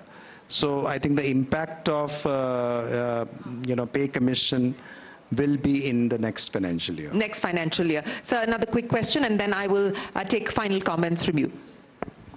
Good evening. I am Abhishek Rastogi. I am tax and constitutional expert and founder of Rastogi Chambers. So my question is this, that when we go to the courts and we settle the issues in Supreme Court, then in the budget we get to know that there are retrospective amendments. So these retrospective amendments must happen in the rarest of rare cases. I think the endeavor of the government has always been to reduce litigation. If first round of litigation has happened and concluded, then sir, what is the need of such retrospective amendments when Supreme Court has already concluded on certain issues? So this was my first question. My second question is that most of the times in the budget is completely focusing only on the middle class. What about the rich? The wealth drain may happen, and there are surcharges which are imposed for incomes above 50 lakhs, 1 crore, 2 lakhs, and so on and so forth. We have seen with our experience that a lot of these people who are earning in high income group category are actually not motivated. They say that, 40%, approximately 39.37 or 42%, if the surcharge is at 37, would be taxed. So effectively, when they end up paying advance tax, more than a month's income, 40 days, 50 days income is going for a quarter in the advance tax payment. So, sir, at some stage, and at any stage, they are in any case paying tax on a higher base, because for them the base is high. So, sir, I think the surcharge must be looked into. I mean, I don't know. What are your views about it? That sounds like an impassioned plea, Mr. Pandey. I think when a tax advisor, a professional tax advisor of many years, is discussing with the Revenue Secretary who joined on 9th of this month, and he is asking me a very, very intricate tax question, God must have felt, okay, with this poor fellow, how will he reply? So he sent two Devdoots, Ravi Agarwal and Sanjay, both of them have come, Chairman CPTT and Chairman CBIC, so that, you know, more proper explanation can be given. So that's what, I mean, I will just attempt as a very humble journalist, bureaucrat, civil servant. I would say, you know, the rarest of rare. This is, some cases are rarest of the rare. The case you are mentioning is, you know, it has never been the intent. I mean, first, this is not an autonomous decision of the central government. This has been passed by GST Council, and the GST Council has, you're referring to that decision only, no? So GST Council has already done it, deliberated. So this, you know, we are now carrying out only an amendment because the GST Council has cleared it. All the states will have to do it. But what is the rationale for this? I mean, you have plant machinery mentioned at n number of places. Intent of legislature was very clear. And some with quirk of typo, somewhere at one place or became and. And now, you know, you have the tax advisors, they have a gala time. Oh, you can save, you know, the ITC will be admissible to you when ITC is not denied, you know. And so therefore you carry on, and this is technical matter. See, intent was not there. If intent were there, many people would have taken it. How many people have taken it? Tell me, how many people would have taken it? We'll have to take this offline. So it's a class action thing then. Well, let me just say. So I would say that I think that particular error has been corrected. GST Council has taken it, and this government does not believe in retrospective amendments. We have made it very clear. The very first question on 72A I answered. Yeah. We were very careful that we should not get into any situation where the people who have availed it and because we also found that the law was actually ambiguous there. But in this case, the ambiguity was not there actually. The ambiguity was just at one place, this RM. But in many places, this is not there. Of course, much more details will be explained to you by Sanjay, who has appeared at the right time. Clearly, the CBIC and on surcharges, I would say we have not increased any surcharge in this budget. Yeah. So let me end by asking each one of you, and I'll start with you, Mr. Krishnan, the headline that you will leave us with at the end of Budget 2025 and the impact that you hope it will have on the economy. I think the key thing in the budget is there's an emphasis on promoting manufacturing, and electronics ends up being one of the largest manufacturing sectors as part of the overall manufacturing sector.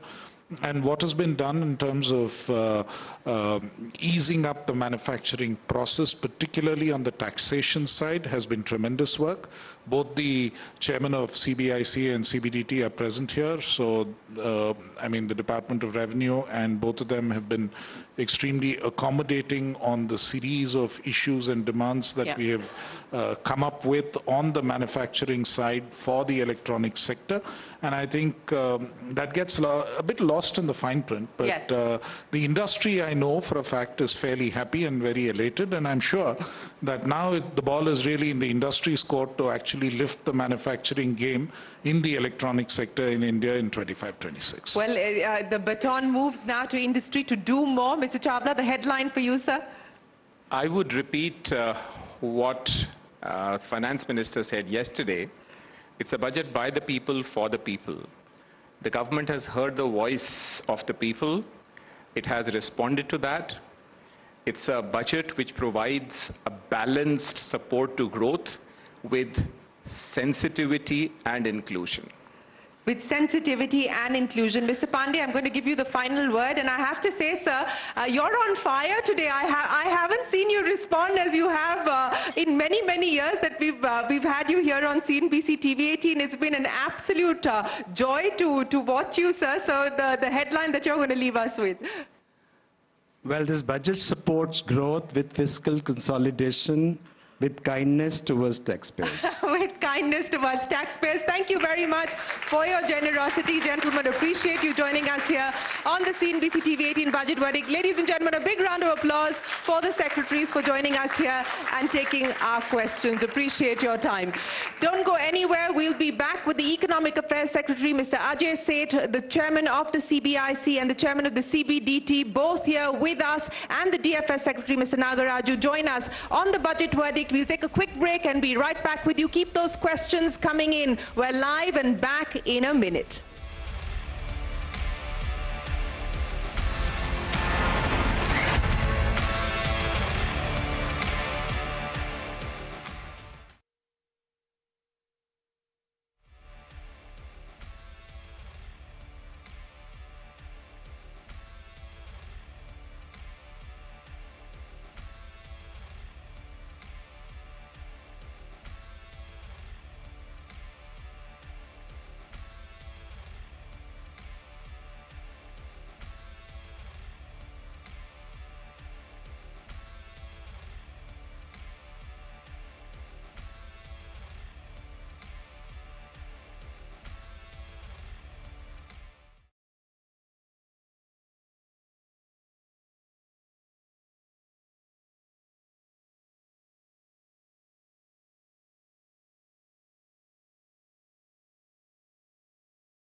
Welcome back to the Cnbc TV18 Budget Verdict 2025. And for our next powerful discussion in the next panel, please welcome on stage, and we have some of them on stage already, Mr. M. Nagaraju, Secretary, Department of Financial Services. Ladies and gentlemen, big round of applause, please. Mr. Ajay Seth, Secretary, Department of Economic Affairs. Mr. Ravi Agarwal, Chairperson, Central Board of Direct Taxes, and Sanjay Kumar Agarwal, Chairperson, Central Board of Indirect Taxes. Over to you, Shireen, for this panel.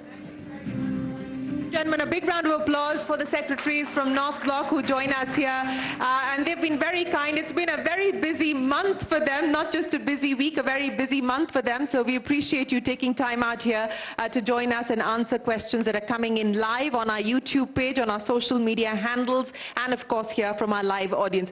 Economic Affairs Secretary, if I may start by asking you, sir, as we've been talking about it, this budget has really tried to address the 3 C's: consumption, Capex, and consolidation, and it's done well on each of those fronts. It seems to have prioritized consumption at this point in time with the personal income tax cuts. If I could ask you about the concern perhaps that there has emanated on Capex, and the question coming in, the Capex to GDP has come down from 3.4% of GDP in the BE of FY25 to 3.1% of GDP in BE of FY26. Is this an admission of the execution limits of the government or the limits to the absorptive capacity of the economy? And I'll link this back to the point that was made by the former Finance Secretary here on the budget verdict last year, when he also said that there has to be a limit to how much you can expect the government to do as far as Capex is concerned, and perhaps at this 10-11 lakh crore rupees is the peak that the government can do on Capex. So if you can explain the rationale, the thinking, and the roadmap from here on. Thanks for this question. I'll draw your attention to July budget, wherein Finance Minister said that we have brought the Capex, public expenditure on Capex, to a very high level, and moving forward, our endeavor would be to maintain it relative to GDP at that high level, and expect a similar amount to come from the state governments, and thereafter private sector to chip in. Where we are in that one, till about 5 years back, we were 1.5% of the GDP. That used to be the Capex from union budget. Today it is 3% plus.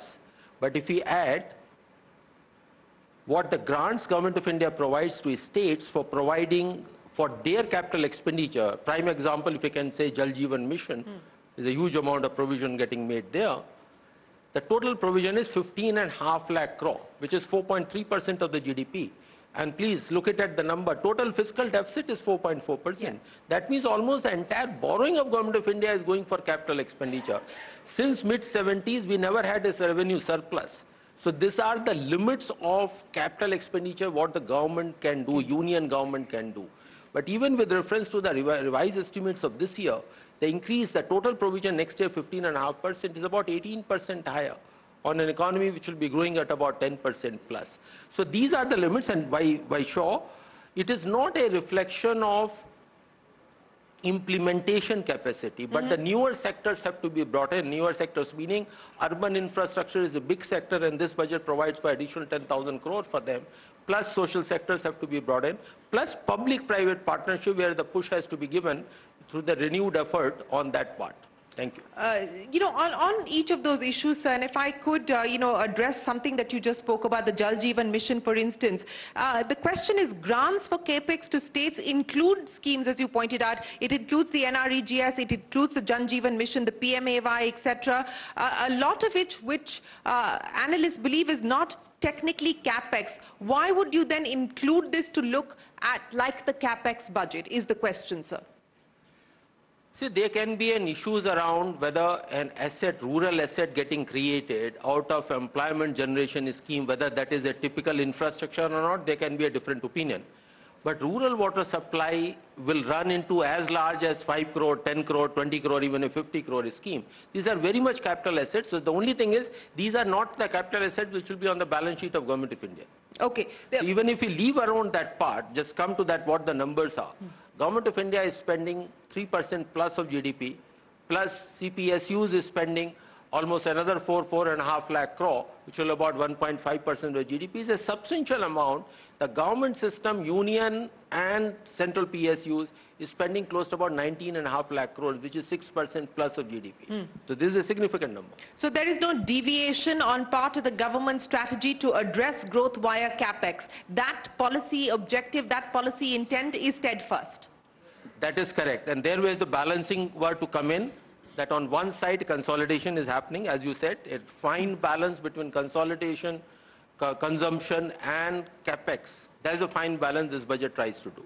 On consumption, sir, and I think there is unequivocal and unambiguous appreciation for what the government has tried to do to try and stimulate consumption and stimulate demand. But the question is, when do you expect this to kick off? When do you believe we will start to see the real impact of the measures taken by the budget to kick off and provide that consumption boost?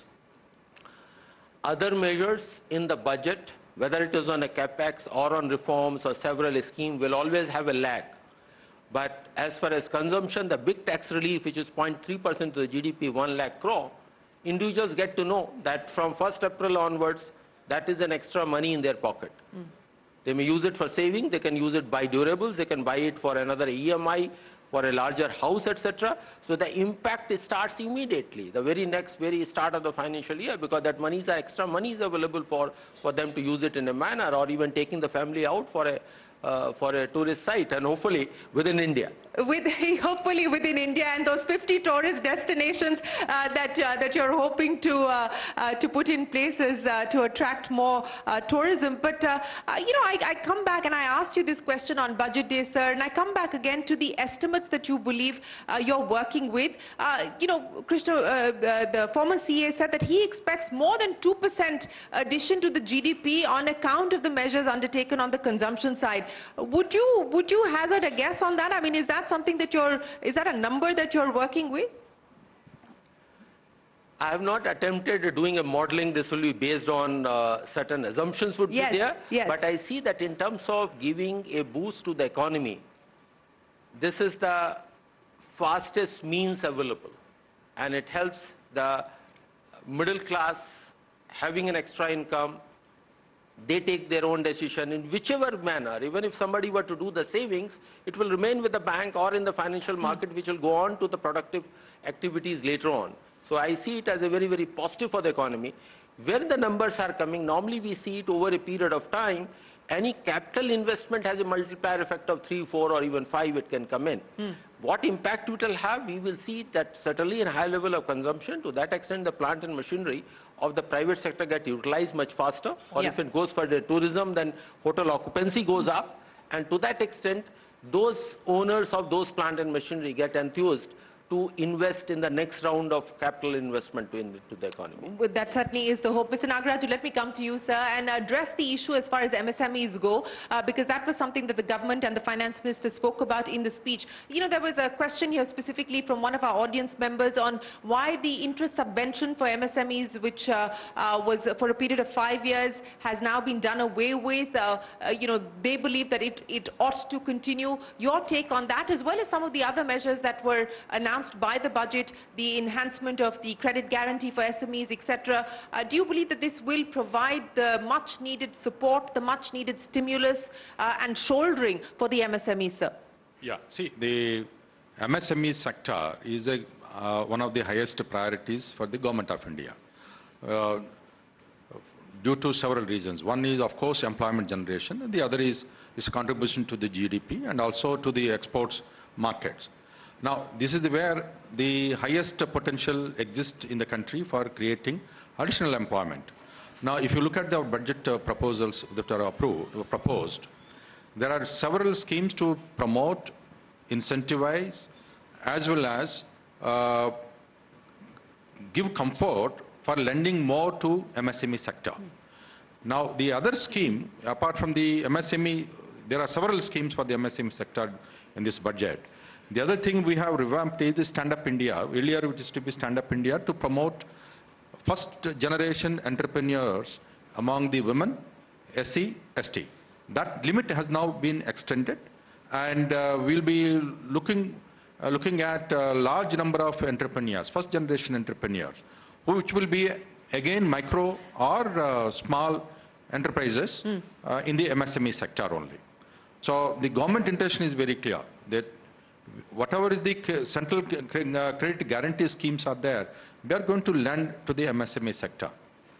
And then the second one, which of course the partial credit enhancement facility that we have proposed, and the NAFID, of course that is for the corporate sector. If they are going to issue the bonds, they will be the credit rating will ensure that their credit rating is enhanced.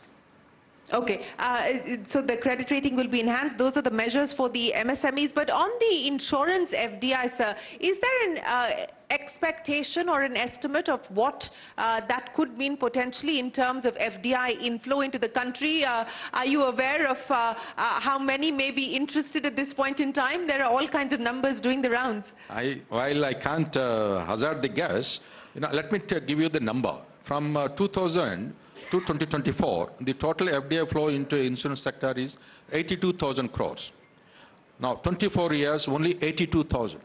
Whereas, the country of our size, dimension, and challenges and potential, I think we should have actually attracted huge amounts of insurance FDI. Now, there are issues related to that. Those issues are being now addressed in the budget proposals of the finance minister. One is, of course, FDI enhancement. Technically, a owner can own more than 51%, and then he's a owner. It could be 51 or 70, 60, anything. Ownership-wise, there is no issue at all. But we want to give comfort that a foreign investor, if he bring in the FDI, he can hold up to 100%. That is a comfort we are giving. The second issue, which is interconnected, is the rules. Rules have some restrictive provisions which we follow. That rules we are going to review and simplify, ensure that the investor, the FDI owners have full flexibility in appointing the senior management personnel and also for repatriation of dividends if required. And of course, anyway, we have already mentioned in the budget speech in the existing condition that entire premium has to be invested within the country. Yes. That remains. So we expect there is a lot of enthusiasm during our consultations with the stakeholders. We see huge potential for FDI inflows. How many companies, sir? Many companies met, many companies have said, and we have to see ultimately when the bill is approved, notified, then ultimately the taste lies in the pudding, okay? But we have to see ultimately how many will come, how much it will come. The pudding is being cooked, so to speak, at this point in time. But Mr. Seth, since we're talking about FDI, if I could ask you about the FDI harmonization, sir, and where we actually stand on that front, and what realistically we should expect now in terms of timelines. Last budget, February budget, the interim budget, Finance Minister announced that we will be signing more FDIs, more BITs, and with the two countries, UAE and Uzbekistan, those were signed. And the current model BIT template of 2014 had a legacy issue. We were suddenly seeing a spurt of litigations which we never thought BITs will be interpreted in a manner to get us over there. That's why a model BIT was brought in, and earlier BITs and BIPA were terminated. But the last 10 years we are seeing that a consistency of the policy, unidirectional, improving upon the policy, that gives us a lot of confidence that we can provide a better set of protection for foreign investors. So really the attempt is, and our conversation with those two countries as well as other jurisdictions, is what the investors are really looking for. So between the state interest and the investor interest, that's the one area to move forward. I will not like to judge into or say that what areas can be, but if you can cite just one example. Model BIT says an entity-based protection, meaning one has to have an entity in India, registered in India to do so. Whereas investors are expecting an asset-based. Those who are coming through an FPI route should also be eligible for investor protection. That's one area we are actively looking for to get into, and there are several others. Several others. Gokul, you wanted to make a point? Thank you, sir. It's good. My name is Gokul from Deloitte. Glad to hear that the BITs are back on the negotiation table because investors have been asking for it. There was some amount of debate on whether tax as a subject will be included in the BITs or not. Is there been any sort of thinking on that topic?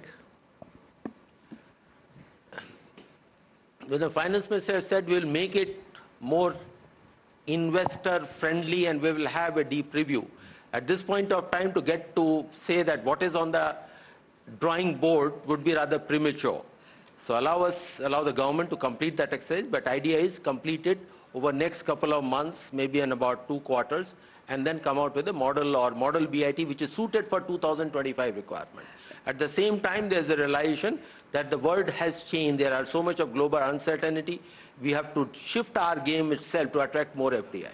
Yes, we do have to bring in more FDI into the country, and I think that was articulated by the finance minister as well. But CBDT chief, if I could come to you on the direct tax code, which the finance minister has promised will be presented in Parliament in a week's time, sir. And I think the FS gave us an indication that it's going to be half the number of words, half the number of chapters, and hopefully half the pain that the industry has dealt with as well. So if you can take us through, in the last 6 months to be able to put this together, what it's actually taken the department to do, what has been the focus area, what you've prioritized, and what we should expect.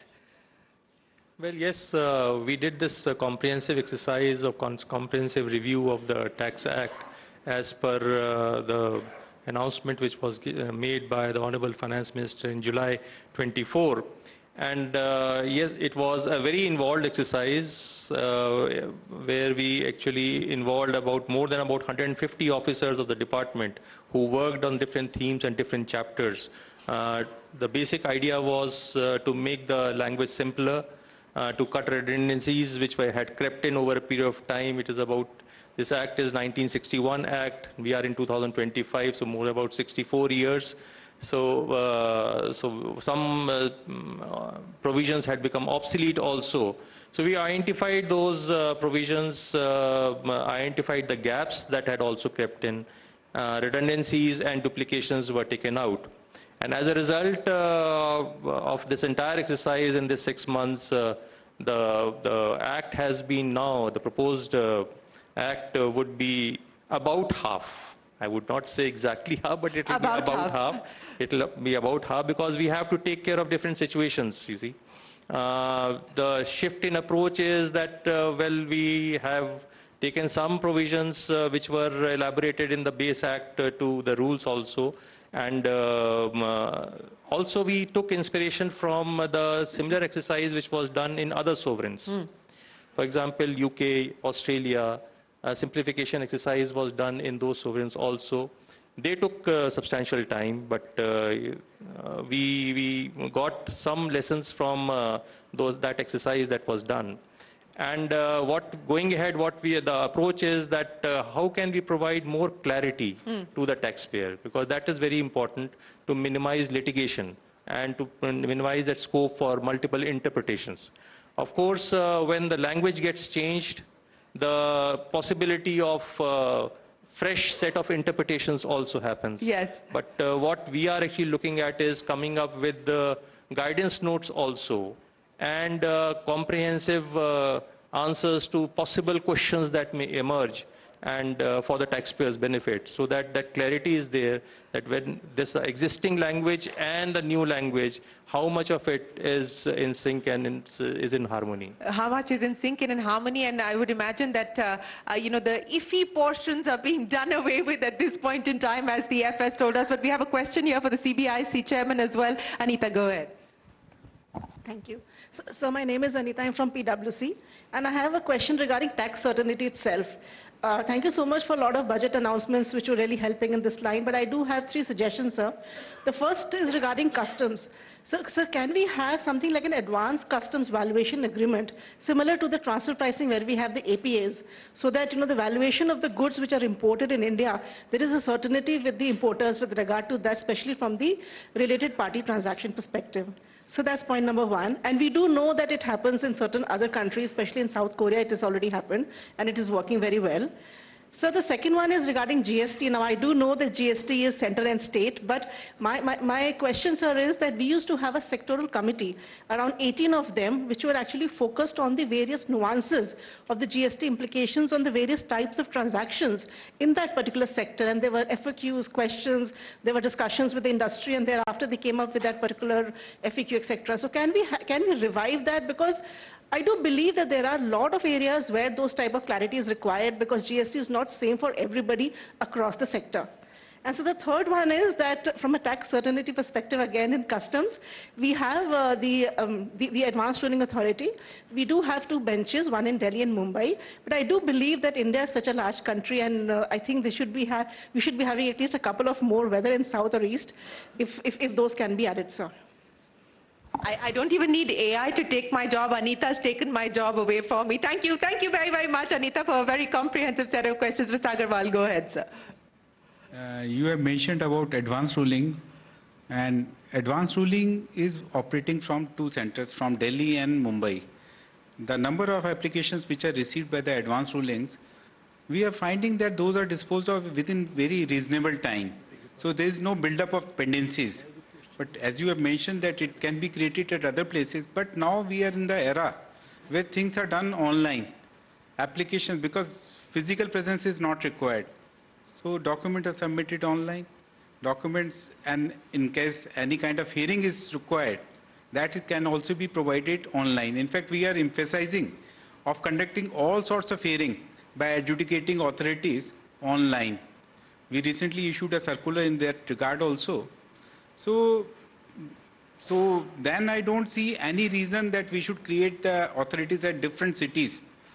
So that is first thing. Second thing is that advanced ruling generally don't go into this related party transactions, because that is meant only mostly related to classification related matters. As far as related party transactions are concerned, we do admit that there is sometimes delay in finalizing the such kind of investigations which are carried out by the department. But now, as you notice, that in this budget we have brought a provision on of setting a time limit for finalization of provisional assessment. In fact, that will be a big relief and will provide certainty within a reasonable time of 2 years. The cases will be finalized, many will be in much shorter time, but the things which were dragging for years, that will not be the situation in times to come. That is one thing. The second thing which I would like to mention about, you mentioned about GST. In GST, the GOM, which has been set up to look into the rate-related issues, they are going into the rates on different chapters, different sectors. So they are going into all the details, whether litigation is arising, they are going into the slab rates, they are going into socio-economic issues, how the rates should be set. This exercise initially was conducted when the GST was introduced. Yeah. That time the exercise was mostly on the neutrality principle, that whatever is being imposed on a particular item will continue to be imposed at almost at similar rate. But now this exercise is more comprehensive. So that's why I can say that GOM is taking some time to finalize their report and present it to the GST Council.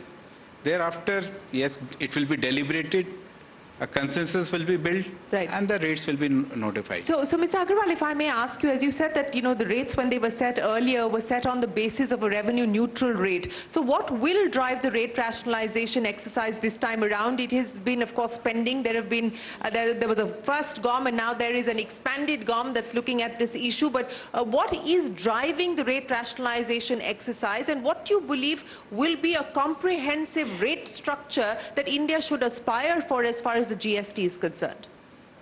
I would like to say that in this rate rationalization exercise, all the issues which are maybe related to number of tax slabs, maybe how the items are placed in these different tax slabs. So all these will be looked into, and now we have the experience of more than 7 years. The type of litigation which has arisen by such placement of items in different tax rates. So with that experience, we know that where the litigation is arising, whether it is arising on food items, whether it is arising on maybe automobile components, maybe in certain other sectors. So with that experience, I think we are now in much better position to decide the rates.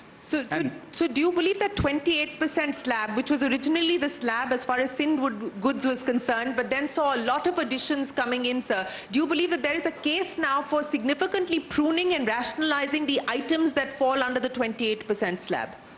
So there I would also like to mention, I could not complete that what are the things before the GOM. One of the issues is how to raise the revenue also. So the items which are placed in the bracket of 28%, if that is brought down, as some time back FS was also explaining, that if something is brought down, something else will have to be raised. It cannot be one-way traffic, that everything is brought down. Then we'll be losing on revenue. Revenue is very important for states as well as center. And so you're saying 28% might in fact be expanded to include more items? No, I'm not saying that. But because how the rates have to be rigid, that is before the GOM. GOM will have to take a view. But surely the fitment committee, which gets a lot of the proposals from your department as well, has a view on this, sir. So, what are we talking about? Are we talking about merging of 12 and 18, or are we talking about expanding 28? What are we talking about? I would say that fitment committee does not play a role in this entire exercise, although the TRU, they provide the secretarial support to the GOM. But the decisions are taken by GOM, not by the fitment committee. No, I understand, sir. So, but do you believe that there is a case to be made for pruning 28, or is there a case to be made for expanding 28 at this point in time? Because once we do this exercise and reject, move some items from one rate to the other rate, we'll have to do lot of maths also to see that the revenue which is getting collected does not come down. If it does not go up, but it should not come down. Come down, yeah, fair enough. So the thing is that whatever is on 28%, we cannot say that many will be moved to lower slabs, but definitely, yes, to reduce the litigation, items will have to be moved. Certain items which are of similar nature will have to be moved in one basket. Okay, will have to be moved in one basket. If I could ask both the CBIC and the CBDT chiefs 2 quick questions that have come in online to us. On litigations, in fact, just this morning, or I think yesterday, the headlines on Volkswagen moving courts against a $1.4 billion tax notice. Between both direct taxes as well as indirect taxes, what are we talking about in terms of disputes at this point in time, and the process of trying to resolve disputes? How much is stuck at this point? Sir, if I can start by asking you, and then I'll come to Mr. Agarwal. Yes, so insofar as the disputes, the appeals that are pending on the direct tax side is concerned, so last post July 24 budget, we have increased the thresholds of filing the appeals. That is for ITAT tribunal it is 60 lakh, for High Court it is 2 lakhs, and for the Supreme Court is 5 lakh. So the thresholds have been increased so that the appeals are brought down. There's a lot of pendency insofar as commissioner appeals at the first appellate stage is concerned, and therefore in the last 6 months we have actually ramped up the manpower. So the commissioners, in fact the principal commissioners of income tax have also been given the responsibility of deciding the appeals. And that way the disposal of the appeals is going up. We hope that when we end this year, we would end up with more disposal of appeals. The third initiative that was taken was the Vivad se Vishwas scheme, which has just ended on 31st of January. And about 40,000 appeals, the applications have come on Vivad se Vishwas. So if we see the total pendency about 5 lakh and odd, so about 8% of the appeals which were pending, the taxpayers have opted for Vivad se Vishwas scheme for resolution. Apart from that, from the alternative dispute resolution perspective also, we are also setting up dispute resolution committees. So which would be actually taking up small appeals to take care of and to ensure that the small taxpayer whose demand is pending is actually taken care of. We have instructed Commissioner Appeals to also dispose of appeals which are pending for more than 2 years, and Okay. which are high demand appeals. So that is also an exercise. And how many would those be at this point in time? Well, those are about 1 lakh or so. And so we have, as I mentioned, we have ramped up the manpower also.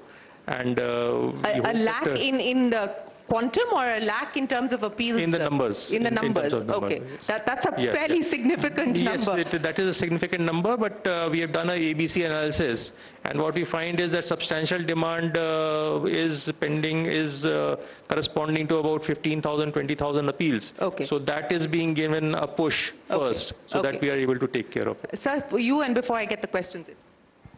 On the customs and indirect taxes side, sir. Yeah, so on litigation front, as my colleague has mentioned about the direct taxes, under national litigation policy, the limits have been enhanced on custom side also, so that we can bring down the litigation at least from the government side. But from the trade side, they are free to litigate the matter as much as they want. The second thing which has been done in this budget, a time limit has been set for finalization of provisional assessment. That will be providing lot of certainty to the trade and will reduce the litigation. If you see, you mentioned about the Skoda case, Volkswagen case. I will not be going into the merit of the case because the matter is sub judice before the High Court. But I can say one thing, that earlier there was no time limit of finalization of provisional assessment. In that case, the provisional assessment remained pending for a very long time. Therefore, the demand is for a very longish period. So those kind of situations will not arise in future. So that again is a very significant step. The third thing I would like to mention is that to reduce the litigation or the procedural thing, in this budget a provision has been brought to declare on voluntary basis if certain material facts have come to the notice of importer post the clearance from the customs charge.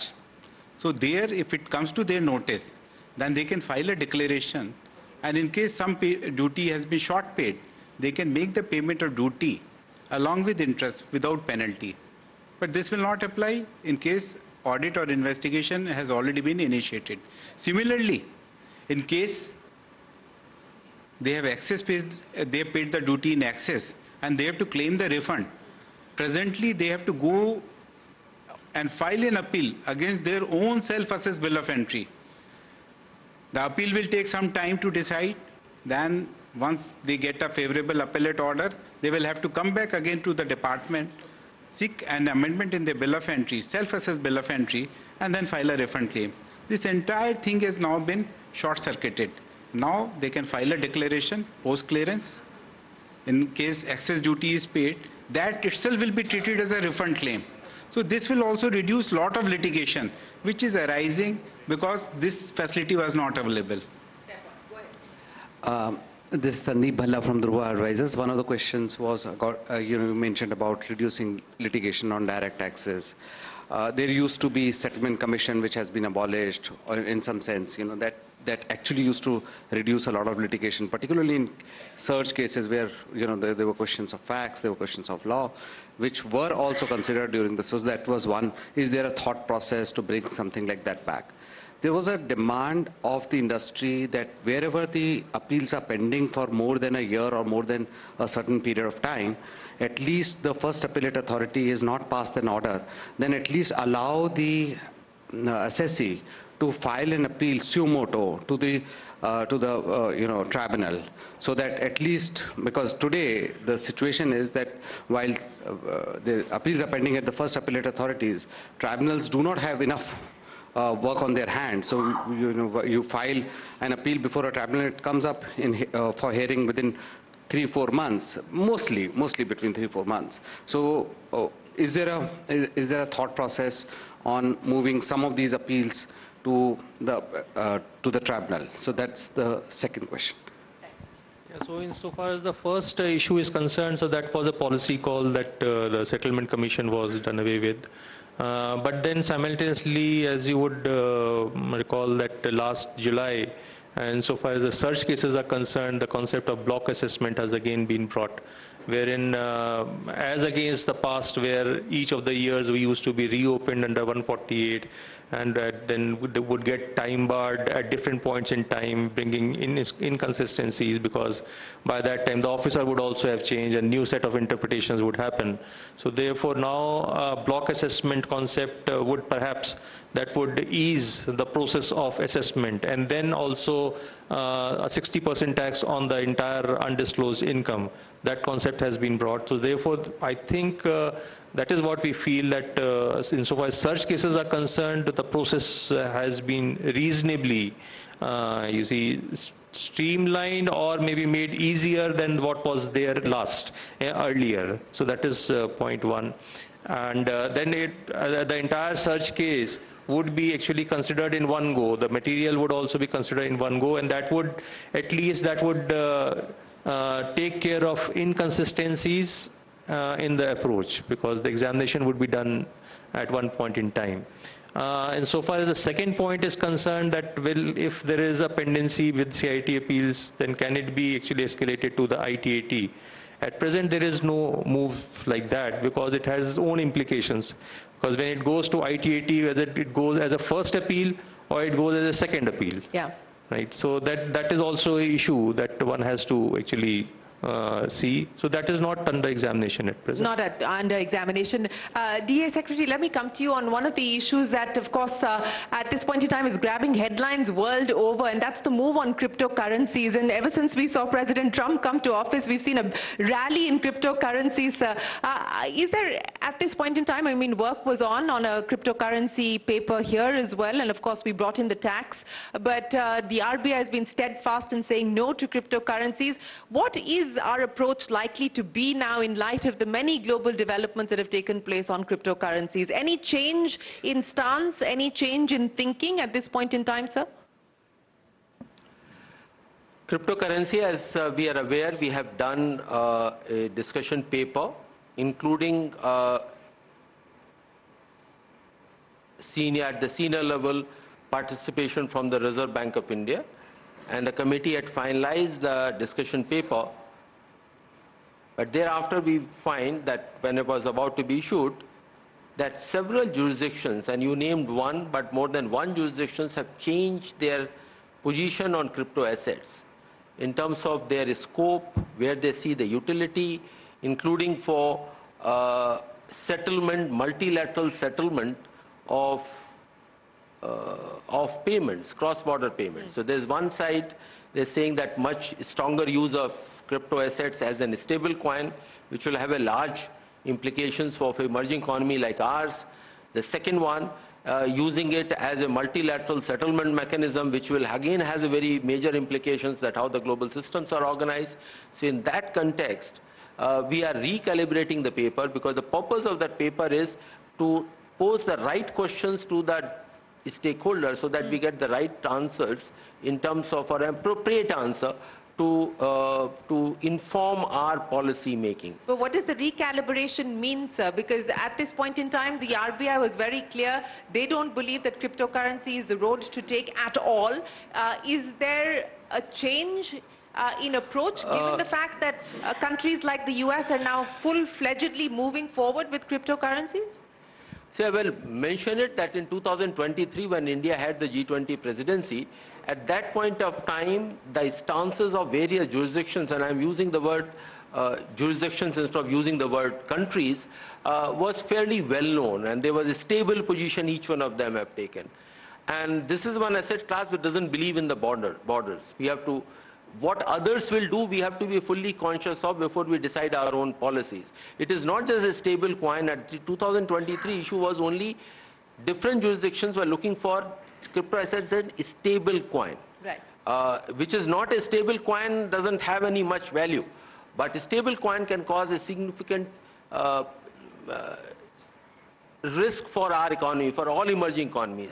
Then a new element has come in. Some jurisdictions talking about a cross-border settlement, doing it here, which is altogether a new dimension being brought in.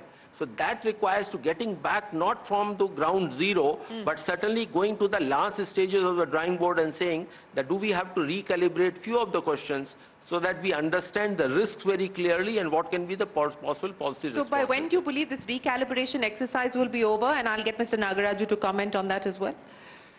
I'll say that soon, but it may take a couple of months, but not longer. A couple of months, but not longer. Mr. Nagaraju? I support him.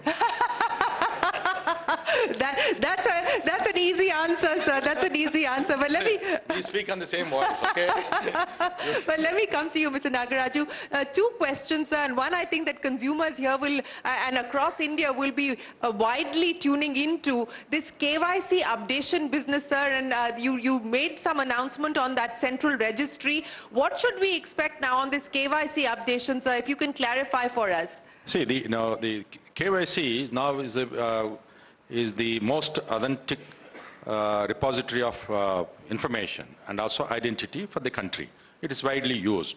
Now, a lot of data there is a duplication, and incomplete data is there, and we have been trying to sanitize the data available. But it's not, till now, whole data we could not do that. Now we want to give a couple of things we want to do it. One is we want to use the AI. We also want to use face auth, and we also want to give verification view only to the clients, so that they will be verifying the data.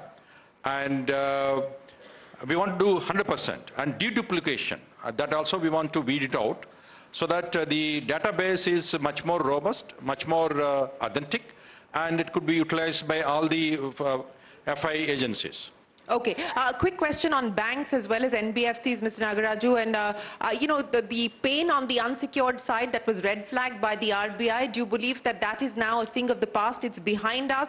Has it bottomed out, or is there a worry of higher defaults from here? Yeah, it was some time ago, the RBI has expressed the concern.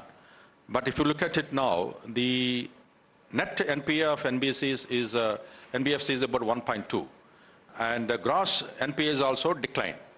Now, unsecured loans depends on the exigencies of the citizens. If they require unscheduled expenditure, then only they take the unsecured loans. If they don't have, especially actually goes up during the agriculture season. Yeah. Now the agriculture season is over, they have a decline. That which is a normal seasonal thing.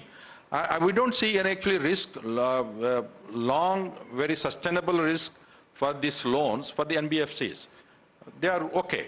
They're okay, so you don't believe that defaults are likely to move higher at this point? I don't think so. There is, see, always there is a risk in the financial system, but we can't say that it doesn't exist. It exists, but we should be very alert. Okay. And a quick follow-up question on the RBI's LCR rules, sir, on project finance.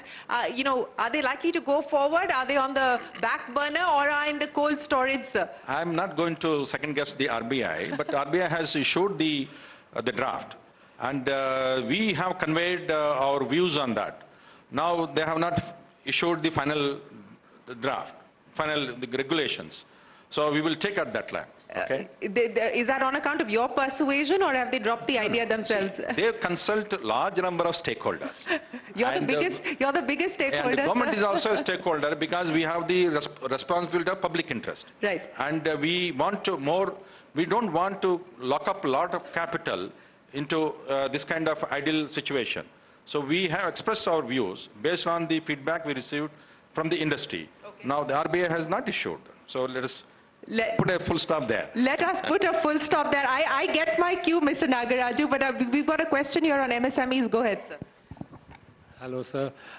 You answered about MSME, but it wasn't clear. Is the interest subvention scheme going to continue from 1st of January, or it's still for MSME? I think the DA Secretary is responsible for this. He's going to answer. There's a scheme on for the exporters, that interest subvention scheme is there for MSME, and there's no budget provision from 1st April. So the answer should be very clear. So the idea is that when the resources are limited, choices have to be made where these can be most effective. So the idea is, should we facilitate more credit? If more credit has to be done, guarantees have to be provided. Those pools of money, the pools of insurance pools have to be guarantee pools of money, capital has to be provided there. So government felt that that is a way to move forward, provide more credit, take the risk so that the risk is lower, bank charges it lower, rather than saying bank can charge because of a higher risk and then government will do the subvention. When we say that industry has to be more productive, it presupposes a question that government should also be very productive, efficient in use of taxpayers' money. This is one example. Go ahead, Pratik. We're running out of time. Sure. So my question is to CBIC Chairman about the GST collections estimates. This 10.9% growth that we are projecting, that roughly is less than one of tax buoyancy. Now one would argue that 1 lakh crore of personal income tax which has been left in the hands of consumers will also lead to more consumption and perhaps more GST collection as well. So do you think that slowdown in GST collection is a concern, and therefore things like track and trace kind of a mechanism which has been talked about, do you think that that can be expanded to many other products to check the evasion? Yeah, as far as GST collections are concerned, in this month the GST collection was very robust. In fact, it was 1.95 lakh crores and at the growth rate of 12.3%.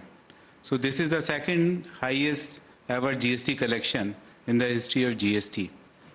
So far the GST collection, as far as center is concerned, the net GST collection was growing at the rate of 10.2%. It was higher than the GDP growth, nominal GDP growth, but the ask rate of GST collection growth is 10.9% for center. And in the last quarter, normally the GST collection is better as compared to first 3 quarters of the financial year.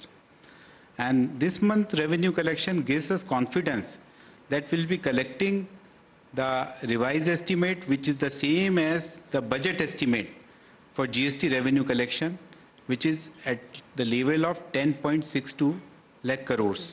So we'll achieve the target, and it is beyond the tax buoyancy, I can say, is around 1.12. Okay. So it is good tax buoyancy, and the tax compliance is going up because of the policy changes which have been brought and the enforcement actions which have been taken by the central department and the state departments. Right. So that's as far as GST is concerned. We've got the last few minutes, so very quick questions. Go ahead, sir. Good evening. My name is Dr. Umang Sahai. I'm a professional in healthcare and education based out of US. I've been looking at the healthcare in India, and I find, and my question is basically to all the architects of the Indian economy, that with the present 1.4 billion people living in India, you have a present multi-specialty bed ratio of 7,900 to 1 patient. And you have 90,000 seats in medical institutes, where the population of this country is 1.4 billion. Is it not the time to look at it for restructuring, re-engineering, revamping, and at both macro and micro level, so that you could provide sustainable medical and healthcare and education to the people of this country? Thank you, sir. Economic Affairs Secretary, go ahead, sir. So the numbers I see that in terms of super specialty treatment beds, I don't have that data, but number of seats 2014 were 81,000, both UG and PG seats put together. 2024, that number is 1.92 lakh. So it has more than doubled, 130% increase has happened. Plus, another increase of 75,000 has been announced, of which 10,000 is going to happen this year. So that plan to make it another big increase of 75,000, not just in the medical colleges, but also through the large hospitals, even the district hospitals, through our DNB seats, where they are qualified professionals are there, but they can't do the teaching. That is my understanding. Plus, In terms of reforms, opening up the medical colleges, what are the norms are there, that is a separate exercise going on. And just before coming over here, I was with a similar kind of a gathering done by CII, and where some of the participants were talking about that how the corporates would like to do open more medical colleges can be facilitated. Just give an example. Government of UP came out to the market for 6 district hospitals saying that upgrade the hospital, run a medical college along with that, give 50% seats for Ayushman Bharat, and out of 6 districts, they could succeed in getting an entrepreneur and medical institutions for 4 districts to do that activity. This is another way of increasing medical education in India. Unfortunately, we're out of time, but I'm going to take one last question here before I get wrap-up comments. We've got the Defense Secretary, the Labour Secretary, and the Consumer Affairs Secretary waiting by patiently as well. So one last question, sir. Go ahead. Thank you. This is Mahesh from Deloitte. Good evening. It was a blockbuster year in 2024 for GST, so the expectations are now only higher. I just had 2 suggestions and 2 questions. The suggestion is that, if a little more focus on export-related transactions which are getting taxed, if some clarifications can come out, like it did on the data hosting and advertising, that will be a welcome one. And so on the MSME front, if we can look at more rationalization on the registration, I know it's a balancing act between keeping, tracking what the sellers do and all of that, but we could start either with e-commerce and some sectors where we could have checks and balances. My 2 questions were from the AEO scheme. Is there anything that we can expect? I don't think it's a budget. It can even come during the year. You all had set up a committee to have enhanced experience for AEOs. And the second is whatever potentially may have got missed out in the council meeting, which needs a legislative change. Does industry have to wait a year? Or like the online gaming, can we expect something during the year? Thank you. Go ahead, sir. Yeah. So you have mentioned about there certain services where the transactions happen across the borders. So to bring better clarity, this issue was taken up before the GST Council, and because this, in certain situations, the default rule of determination of place of supply is not applicable. It is in case of, say, intermediary services. So there in the GST Council, a decision could not be taken. An issue has been deferred. So the issue which you have raised, those kind of issues will be taken care once a decision is taken in GST Council. Second thing about the GST you mentioned is registration. For that also a consult paper was presented before the GST Council, because we also feel that as we noticed that there are fake entities which are entering into the ecosystem. So we tightened the registration process. In the process, maybe we started asking for documents based on the risk approach. Taxpayer, the potential taxpayer or the new taxpayer has to go to the biometric Aadhaar authentication centers. In certain situations, the premises were marked for physical verification. So we tightened the registration process to keep these fake entities from outside the system. Right. Because it was creating problem for the buyers, suppliers, and the entire ecosystem was getting vitiated. So this registration process was tightened. But in the process, we noticed that there are certain taxpayers who may not be passing on the ITC. So for them, they may be mostly having the B2C transactions. Right. There the process can be simplified. So a concept paper towards that has been presented before the GST Council, and it emerged from the Council deliberations that we need to work further on it. So in principle, yes.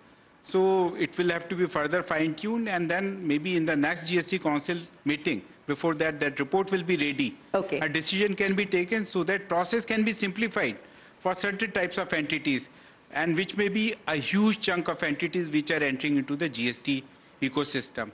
Then you mentioned about customs AEO, whether more things can be provided to AEO so that they are encouraged to join, new entities or new businesses are encouraged to join the AEO ecosystem. Yes, we are working towards that. Maybe certain more benefits can be extended to the AEOs so that it can become more attractive. And you So that's it. That's it. He had a long list of questions. You've answered all of them. 10 seconds to each one of you, and I'll start by asking you, how confident do you feel about meeting the numbers that you have spelt out in the budget, sir, given all the global uncertainties that we're also going to be dealing with? Start by asking you, confident? Yeah. So for RE, which has been set in this year for indirect tax collection, we are definitely, the ask is 7.1%. We are sure that we'll be achieving those targets. And the B, which has been set for the next year, that seek us to grow at the rate of 8.3%. We have done our math in projecting those figures, and we are confident that we will be achieving those unless, due to the global uncertainties, there is impact on GDP growth. Okay. Mr. Agarwal? Yes, we are very confident. The way we are growing in this year at the rate about 14.5%, I am confident that we will close this year with the targets that we have been given. So far as the next financial year, we have done our maths right, and I'm very, very hopeful that we should be able to meet the target. Beat the target, not just meet or beat? Well, at least meet the target. At least meet the target. Mr. Nagaraju, the headline from you, and also lots of questions coming in. One final question. Will the MDR rules change? Will it be the end of zero MDR anytime soon, sir? That is under consideration. We will let you know the policy decision when the decision is taken. But anytime soon, sir? Yeah, soon, this year. This year. Mr. Seth, I'll close by asking you, growth 6.8% now, doable on the back of the measures taken? Certainly. Given that what the external environment today is, presuming that this remains as it is at the moment, we expect the next year growth to be towards the upper limit of the band which have been suggested in the economic survey, which is 6.8%. Ladies and gentlemen, a big round of applause for the Economic Affairs Secretary, the DFS Secretary, the CBIC Chairman and the CBDT Chairman. We truly appreciate you joining us here. We are going to do a quick change in our cast. We have the Defense Secretary here with us, also the Labour Secretary and the Consumer Affairs Secretary. May I request them to join us on stage, and may I request the team from North Block. Thank you very, very much for joining us here this evening, ladies and gentlemen. Appreciate you joining us. No, there's no time to leave the room. I'm sorry. We're live. We're not leaving the room. We're starting the next session right away. May I request the secretaries to please join us on stage. Mr. Singh, could I request you to join us on stage, please?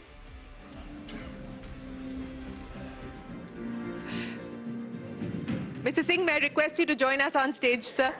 Thank you so much. Thank you. Appreciate it. Thank you, Mr. Nagaraju. Appreciate you joining us here today.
More modest increase of about 5.5%.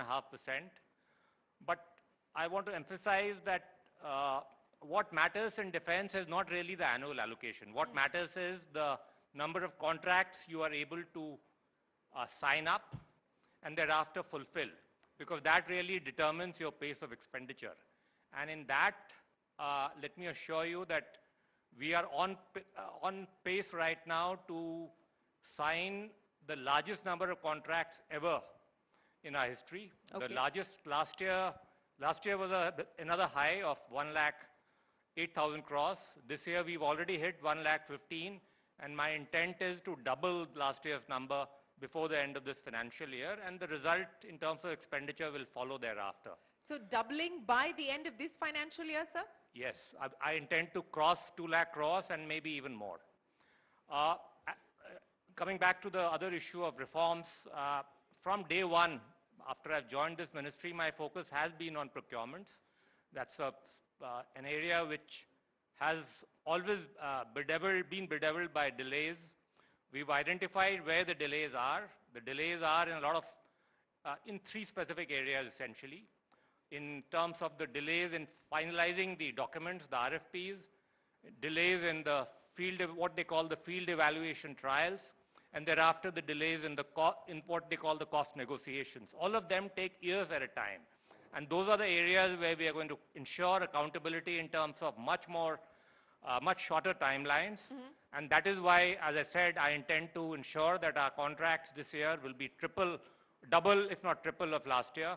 And we intend to ensure that order books are full across the board in the defense industry so that everybody has visibility, everybody from the OEMs down to the component manufacturers, that their order books are full for the next 4 to 5 years and everybody is on the same page when it comes to fulfilling our capability gaps. Well, that's quite a headline, sir, when you're talking about doubling and tripling and order books being full for the next 4 or 5 years. But if I may extend this conversation to react and respond to what has happened globally, and the comments coming in from President Trump saying very specifically that India needs to do more by way of procuring security equipment from the United States. I was just taking a look at the numbers, sir. India's already bought defense technology worth over $25 billion from the US since 2007. So when you hear President Trump saying that we need to do more in terms of procuring US security equipment, what does this mean? What should we realistically expect? What's on the table?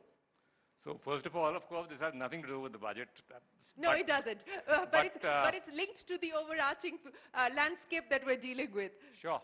So we do have some procurements which are on the anvil where American companies would be in the picture.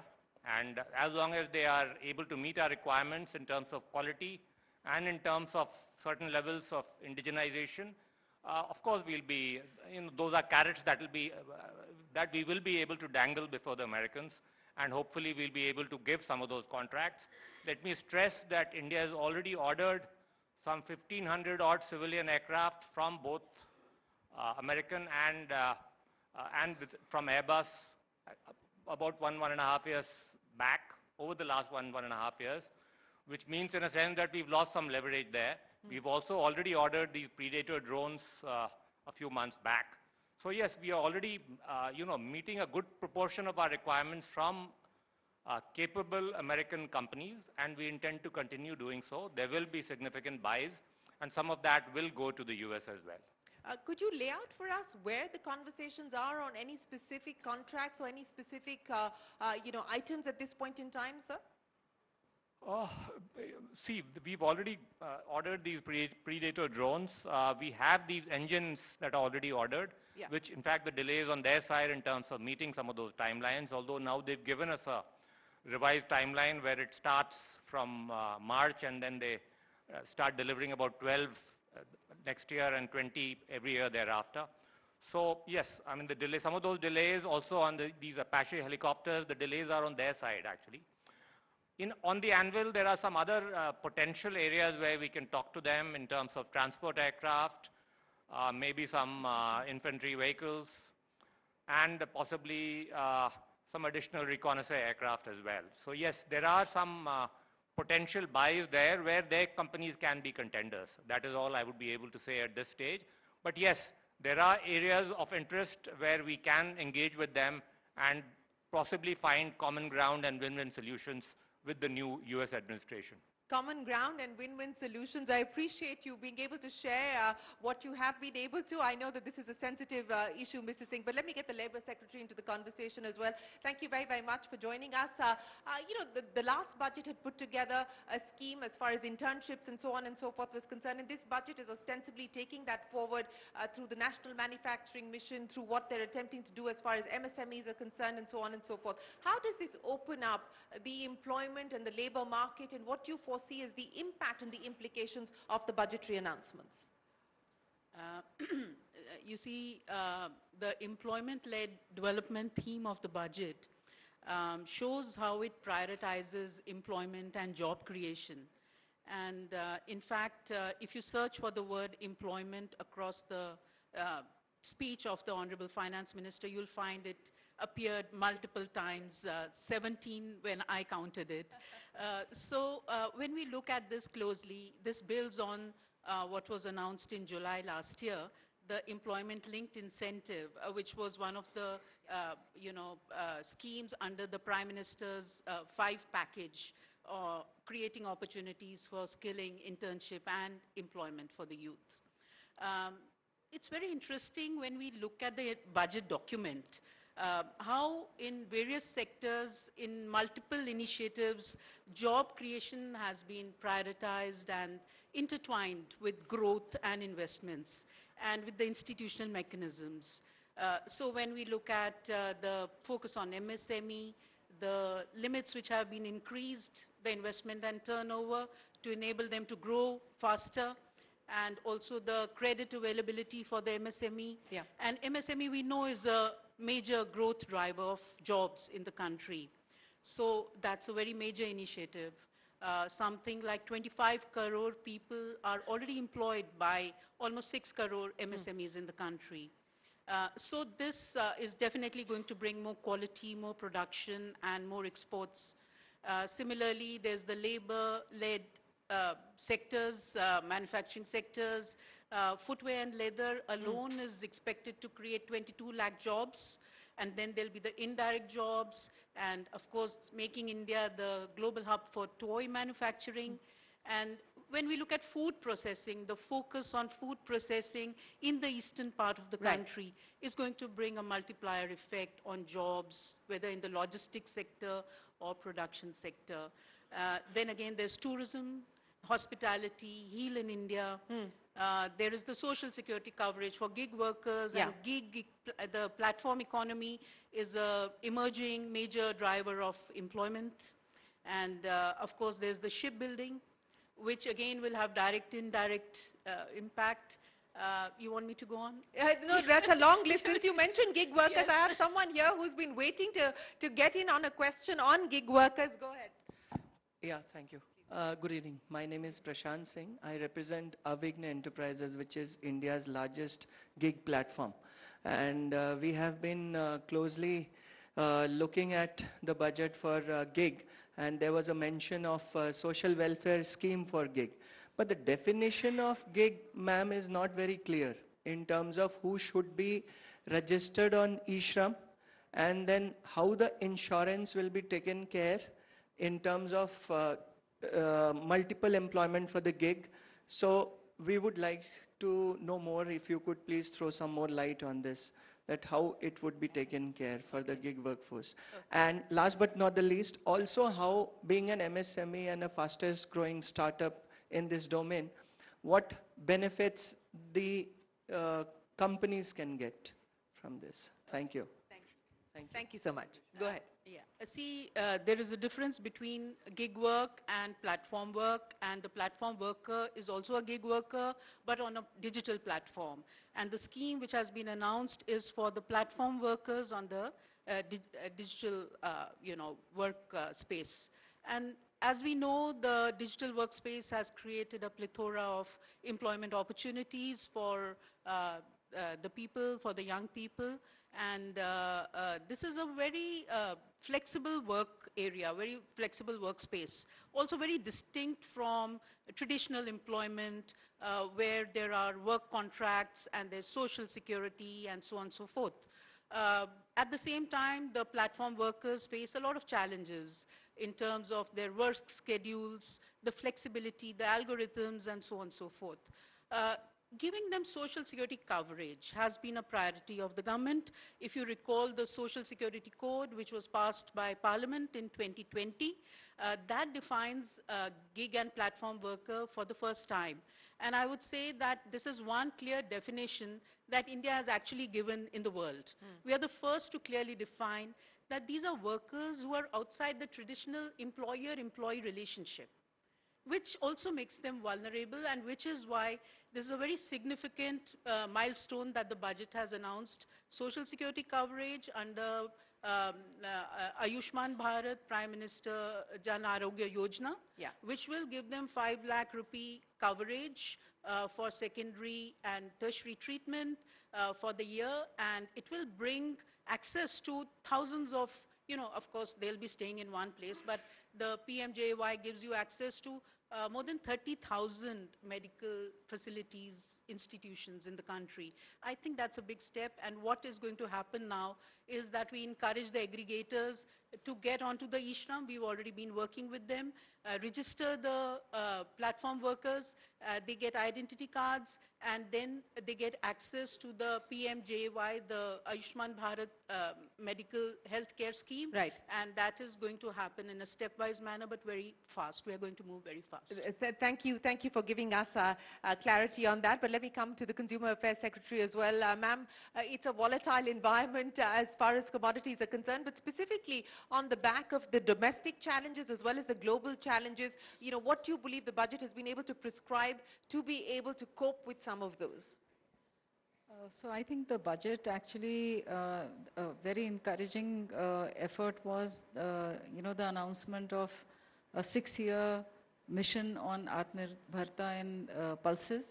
And this is something which is very important because over the past 2 consecutive years, we've been seeing the impact of El Nino effect, which actually brought down the production and productivity of both, pulses, cereals and vegetables.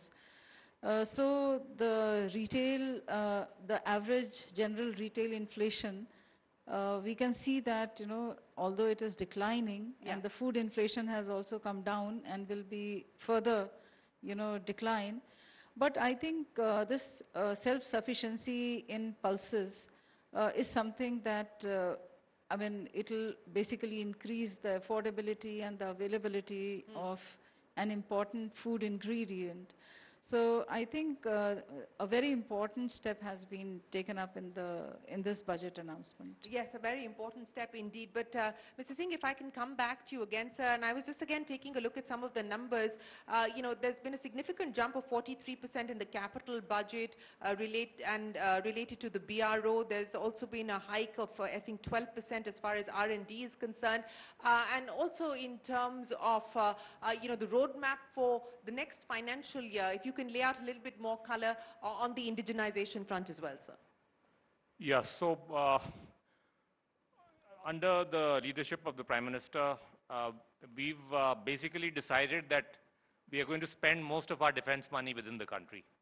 And in the current year, the breakup is about 75% within and 25% outside. We are going to double down on those indigenization efforts as part of our moves towards Atmanirbharta and to preserve strategic autonomy by ensuring that our supply chains are robust and to the extent possible within the country. So along with the focus on indigenization and the what I mentioned in terms of streamlining procedures and timelines, we also want to ensure that many of these DRDO-led technologies that they can license to the private sector. There are 2 or 3 different modes there. There is a development cum partnership model. There is a strategic partnership model. Some of them have been successful, and we intend to sort of expand those further to ensure that the private sector gets access to DRDO technology and DRDO gets access to private sector efficiency in terms of providing the manufacturing muscle for taking these technologies to the benefit of the services. So those are the kind of areas we are going to really focus on as part of the year of reforms that you mentioned earlier. I also want to mention that you've seen templates like the C295 where even when there is a foreign OEM which is coming in, we take a very limited quantity from them, and the rest of it he has to really make in India, preferably with either a public or a private sector partner. Those are the kind of models and templates that we'll sort of insist on in the future. As I said earlier, we've got one of the most liberal FDI regimes now in the world when it comes to defense. 74% is automatic. Our message to the OEMs is pretty clear, foreign OEMs in particular, that if you want a slice of India's defense pie, you'll have to be here making in India. And of course, you can make in India and make for the world as well. Speaking of making in India and making for the world, sir, on the export aspiration and the export ambition, if you can lay out for us, what we should expect, what the priorities are. For instance, as far as the BrahMos missile exports to Indonesia are concerned, what is the realistic plan going forward as far as the export ambition goes, sir? So our exports have gone up about 10x in the last decade. It's reached 21,000 crores now. It's still a small slice of the overall global arms trade, about 1.5%. Obviously, there's tremendous room to grow. Now that we have a fairly large expanding private sector ecosystem as well, let me stress that a lot of these exports are being done by the private sector. Public sector also, because of geopolitical conflicts, many of our public sector units, including Munitions India in particular, have also started getting a lot of export orders as well. Their order books, as I mentioned earlier, are full, and in fact, they are finding it difficult to meet domestic needs at times. But geopolitical conflicts aside, there is a tremendous scope for a lot of Indian technology in areas like missiles that you mentioned, and also in land systems and artillery, where we have a lot of good domestic capacity now, also in ammunition and shells. These are areas where there is a lot of potential, particularly for friendly foreign countries in Asia and Africa. We intend to focus on those markets, and some of those steps are going to be sort of some of the facilitation you'll see as part of Aero India and Bangalore in the near future, when a lot of, I think, 60+ countries are coming, and obviously we'll hard sell some of these products to them, and hopefully find more and more buyers for our defense industry, both private and public. On the defense PSU side, sir, in terms of capital infusion, in terms of expansion plans to meet the kind of requirements, both domestic as well as the export ambition that you spoke of, what should we expect on the road ahead from a defense PSU perspective? Yeah, so defense PSUs are, as you are aware, in two categories. There are these newly created defense PSUs from the old ordnance factories. They still need some capital support to expand, even to meet their new export obligations. The older ones, which includes many of the shipbuilding firms, their order books are quite good, quite robust. And when it comes to shipbuilding in particular, we do have a tendency to support our public sector more, although in the future we will rely on some of the emerging private sector capacity as well. So for them, for the old PSUs, the focus is on giving them enough orders so that they have a good visibility in terms of the next 4 to 5 years. For the new PSUs, there would continue to be some level of budgetary support. Some of that was announced in the budget as well. Labour Secretary, if I could get an update from you. It's been a couple of months now since the budgetary announcements of the last budget were operationalized. On the internship scheme, for instance, where do things stand? I know we've already expanded the universe of companies that are now eligible to partake in the scheme. Give us a rundown, a status check of how this has panned out so far. I can give you a status update on the employment-linked incentive. That's what our ministry is dealing with. But the internship scheme is with the Ministry of Corporate Affairs. Yes. So I'm as good as what comes in the papers. Okay, so give us an update on the employment-linked scheme, ma'am. Right. So the employment-linked incentive, we've had a huge number of consultations with the industry with the idea of making it a scheme which rolls out in a simple and effective manner and leads to more job creation and actually incentivizes employment where it is created. And we've had a lot of consultations with the trade unions as well and with the ministries. And we've been able to put together a blueprint for the employment-linked incentive scheme in a manner that it is effectively used and with a lot of learnings from the Atmanirbhar Bharat Rozgar Yojana. And I would say that now we've also consulted the states. We've had regional interaction with industry across the country. And with all this hard work behind us, we've put together the blueprint, and you should see a rollout soon. Okay, we've got a question here, ma'am. Go ahead. Thank you, Shri. My question is for Sunita ma'am. Actually, I was waiting to meet the Labour Secretary because this moment you are the most important secretary for India. Because we are dealing with the plummeting, employment, and that's the most important issue India is handling. So instead of treating it as a sectoral issue, what is the additional work we have to do to tackle this issue of employment as the macroeconomic issue of our country? Because recently, International Labour Organization, there are discussions that we cannot treat labor as a highly fragmented issue. This has to be the macroeconomic issue of the country. Because unlike, the Western world, employment is not the mandate of the the central bank. For them, in the inflation targeting employment, that variable is there. But for us, it's not there. So how can we do that macroeconomic framework? Because we have done that for the gender. Because gender is not considered as sectoral or as soft issue. That is the commanding heights. So similarly, how can we take this as a macroeconomic issue, as the most prominent issue of India? Yeah. Okay. Okay. Thank you for asking this question. It's going to take a little while, but I'm going to compress my answer. First of all, I do not agree that there's plummeting figures. There are plummeting figures of the employment. If you look at data, and data speaks, I'm going to speak only evidence-based, data now. You look at the PLFS, the Periodic Labor Force Survey data. It shows that there is an increasing trend in the labor force participation rate. There's an increasing trend in the worker participation rate. Today we are at 60% and more of the labor force participation, 58% and more of the worker. And if you see the unemployment rate, today India's unemployment rate is amongst the lowest in the world, also in the Southeast Asia. Yet, we have a demographic dividend. And when you look at the young people between the age of 15 to 29, you will see the unemployment rate, and you quoted ILO, I'm going to quote ILO. They have given us information, there is data in the public domain that the unemployment rate among the youth has come down from 7% to 5% in India. And if you look at the PLFS, there again the unemployment rate has come down from 17% to 10%. So this is about data. And if you look at the claims data analysis of RBI, which is again riding on the PLFS data basically, you will see how India has added millions of people to the workforce in the last couple of years. The claims data has shown about 643 million, about 64 crore people in the workforce today, which is up by 473 million, a couple of years back. So all this points towards growing employment. You look at female workforce.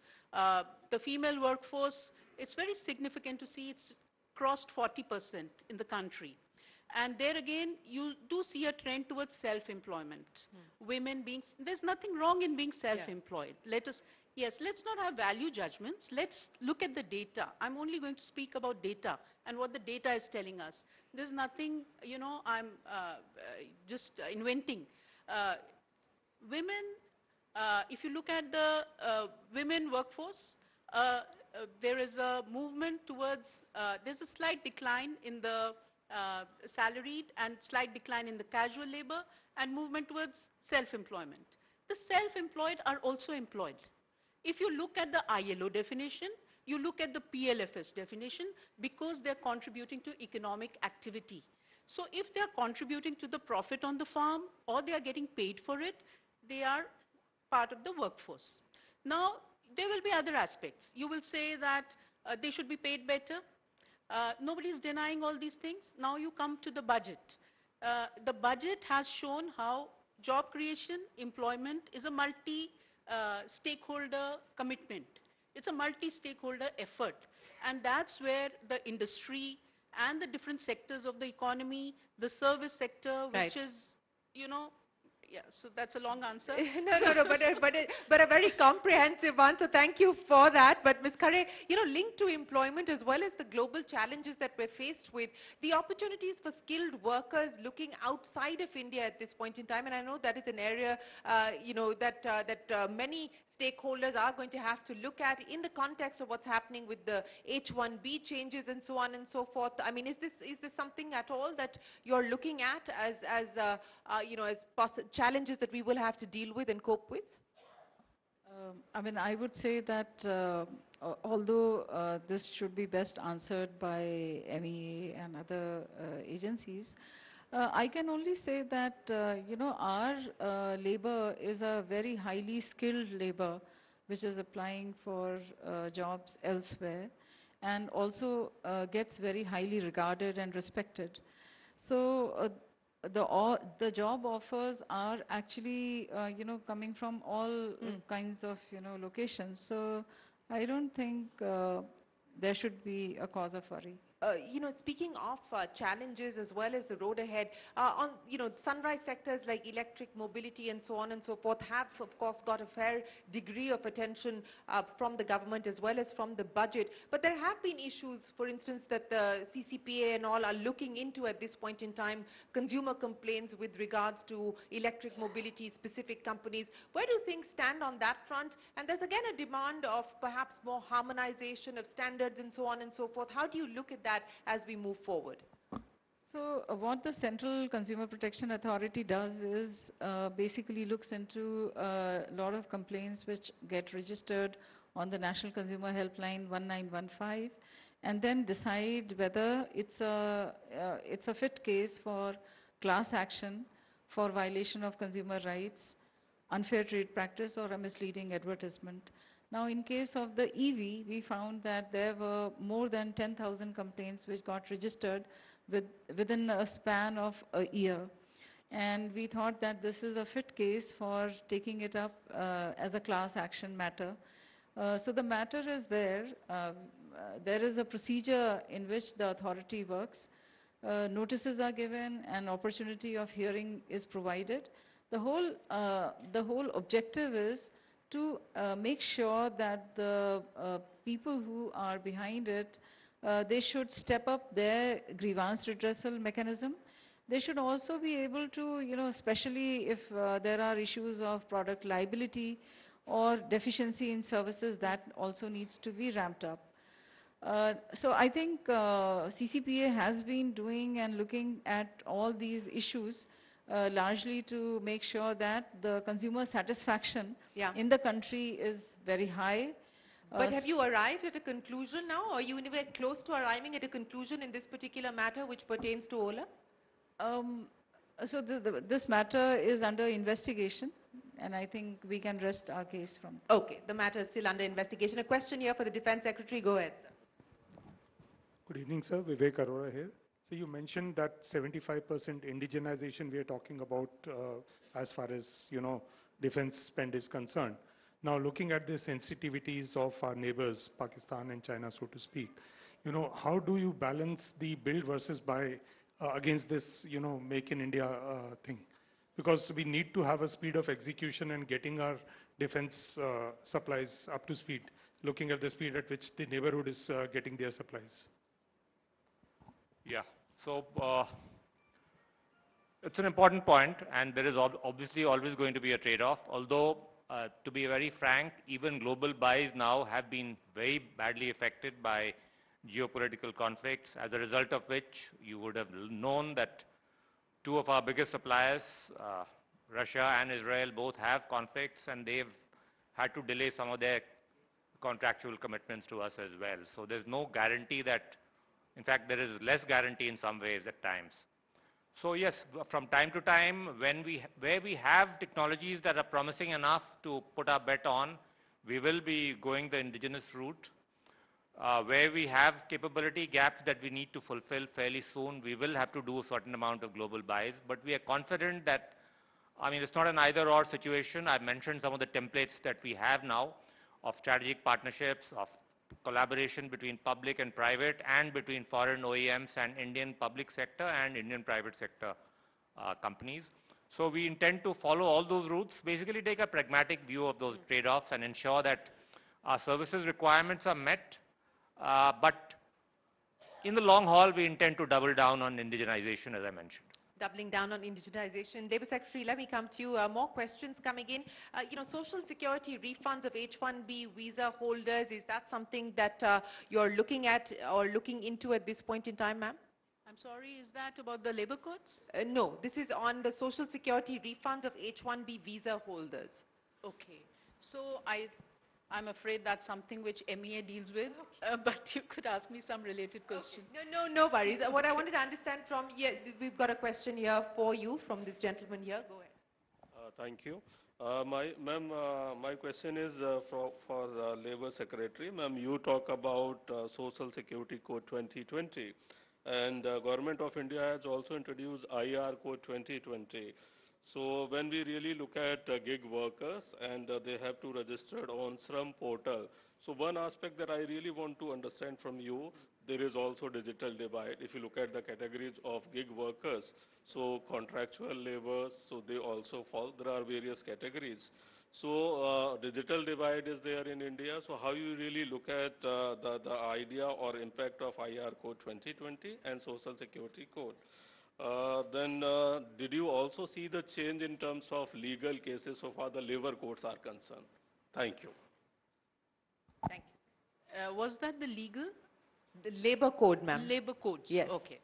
Right. So as I understand, you've asked me two questions. One is about the digital divide and the platform workers, and the other being the labor codes. Yeah. You see, I will not be able to comment very authoritatively on the digital divide. It's all perception based as far as I'm concerned for me to answer that. But we do see a growing trend in the platform economy. And the platform workers today are numbering around 1 crore. And in another 5 years, they're expected to double, more than double, go up to 2.35 crore, despite the digital divide. But I'm sure that is also an evolving situation, and people are very fast, the young people are very fast at learning all these aspects. So that would be my comment. And where the labor codes are concerned, there's been a lot of prep work, and we are a federal system, and all the states have been working on pre-publication of the rules under all the 4 codes. We have here we are doing 2 things. One is ensuring that all the states pre-publish their rules, and all the union territories as well, and that's been an improving number. Today around 34 states and union territories out of 36 have either pre-published or about to pre-publish in this month.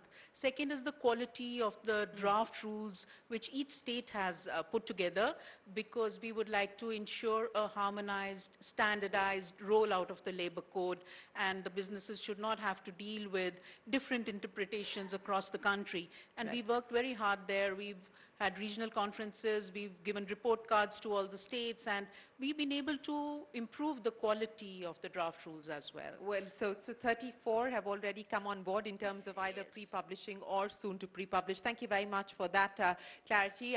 Ms. Khare, let me come to you now. In terms of the key priorities, the top 3 things that you will be focusing on in the new financial year, and what we should now expect on that front.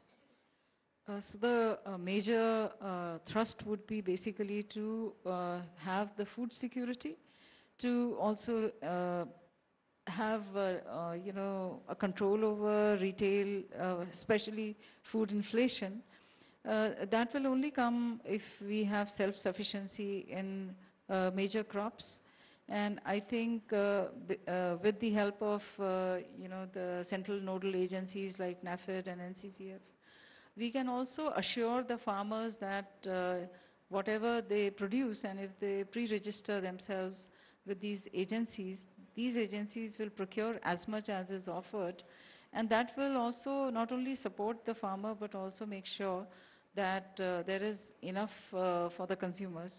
There is also a thrust on, how we strengthen the supply chain. Right. Because I mean, from different, say, estimates, the production is good, but because of poor storage, because of also, lack of quick supply chains, I mean, quick turnaround to the major centers of consumption, there is a very high chance of spoilage of food.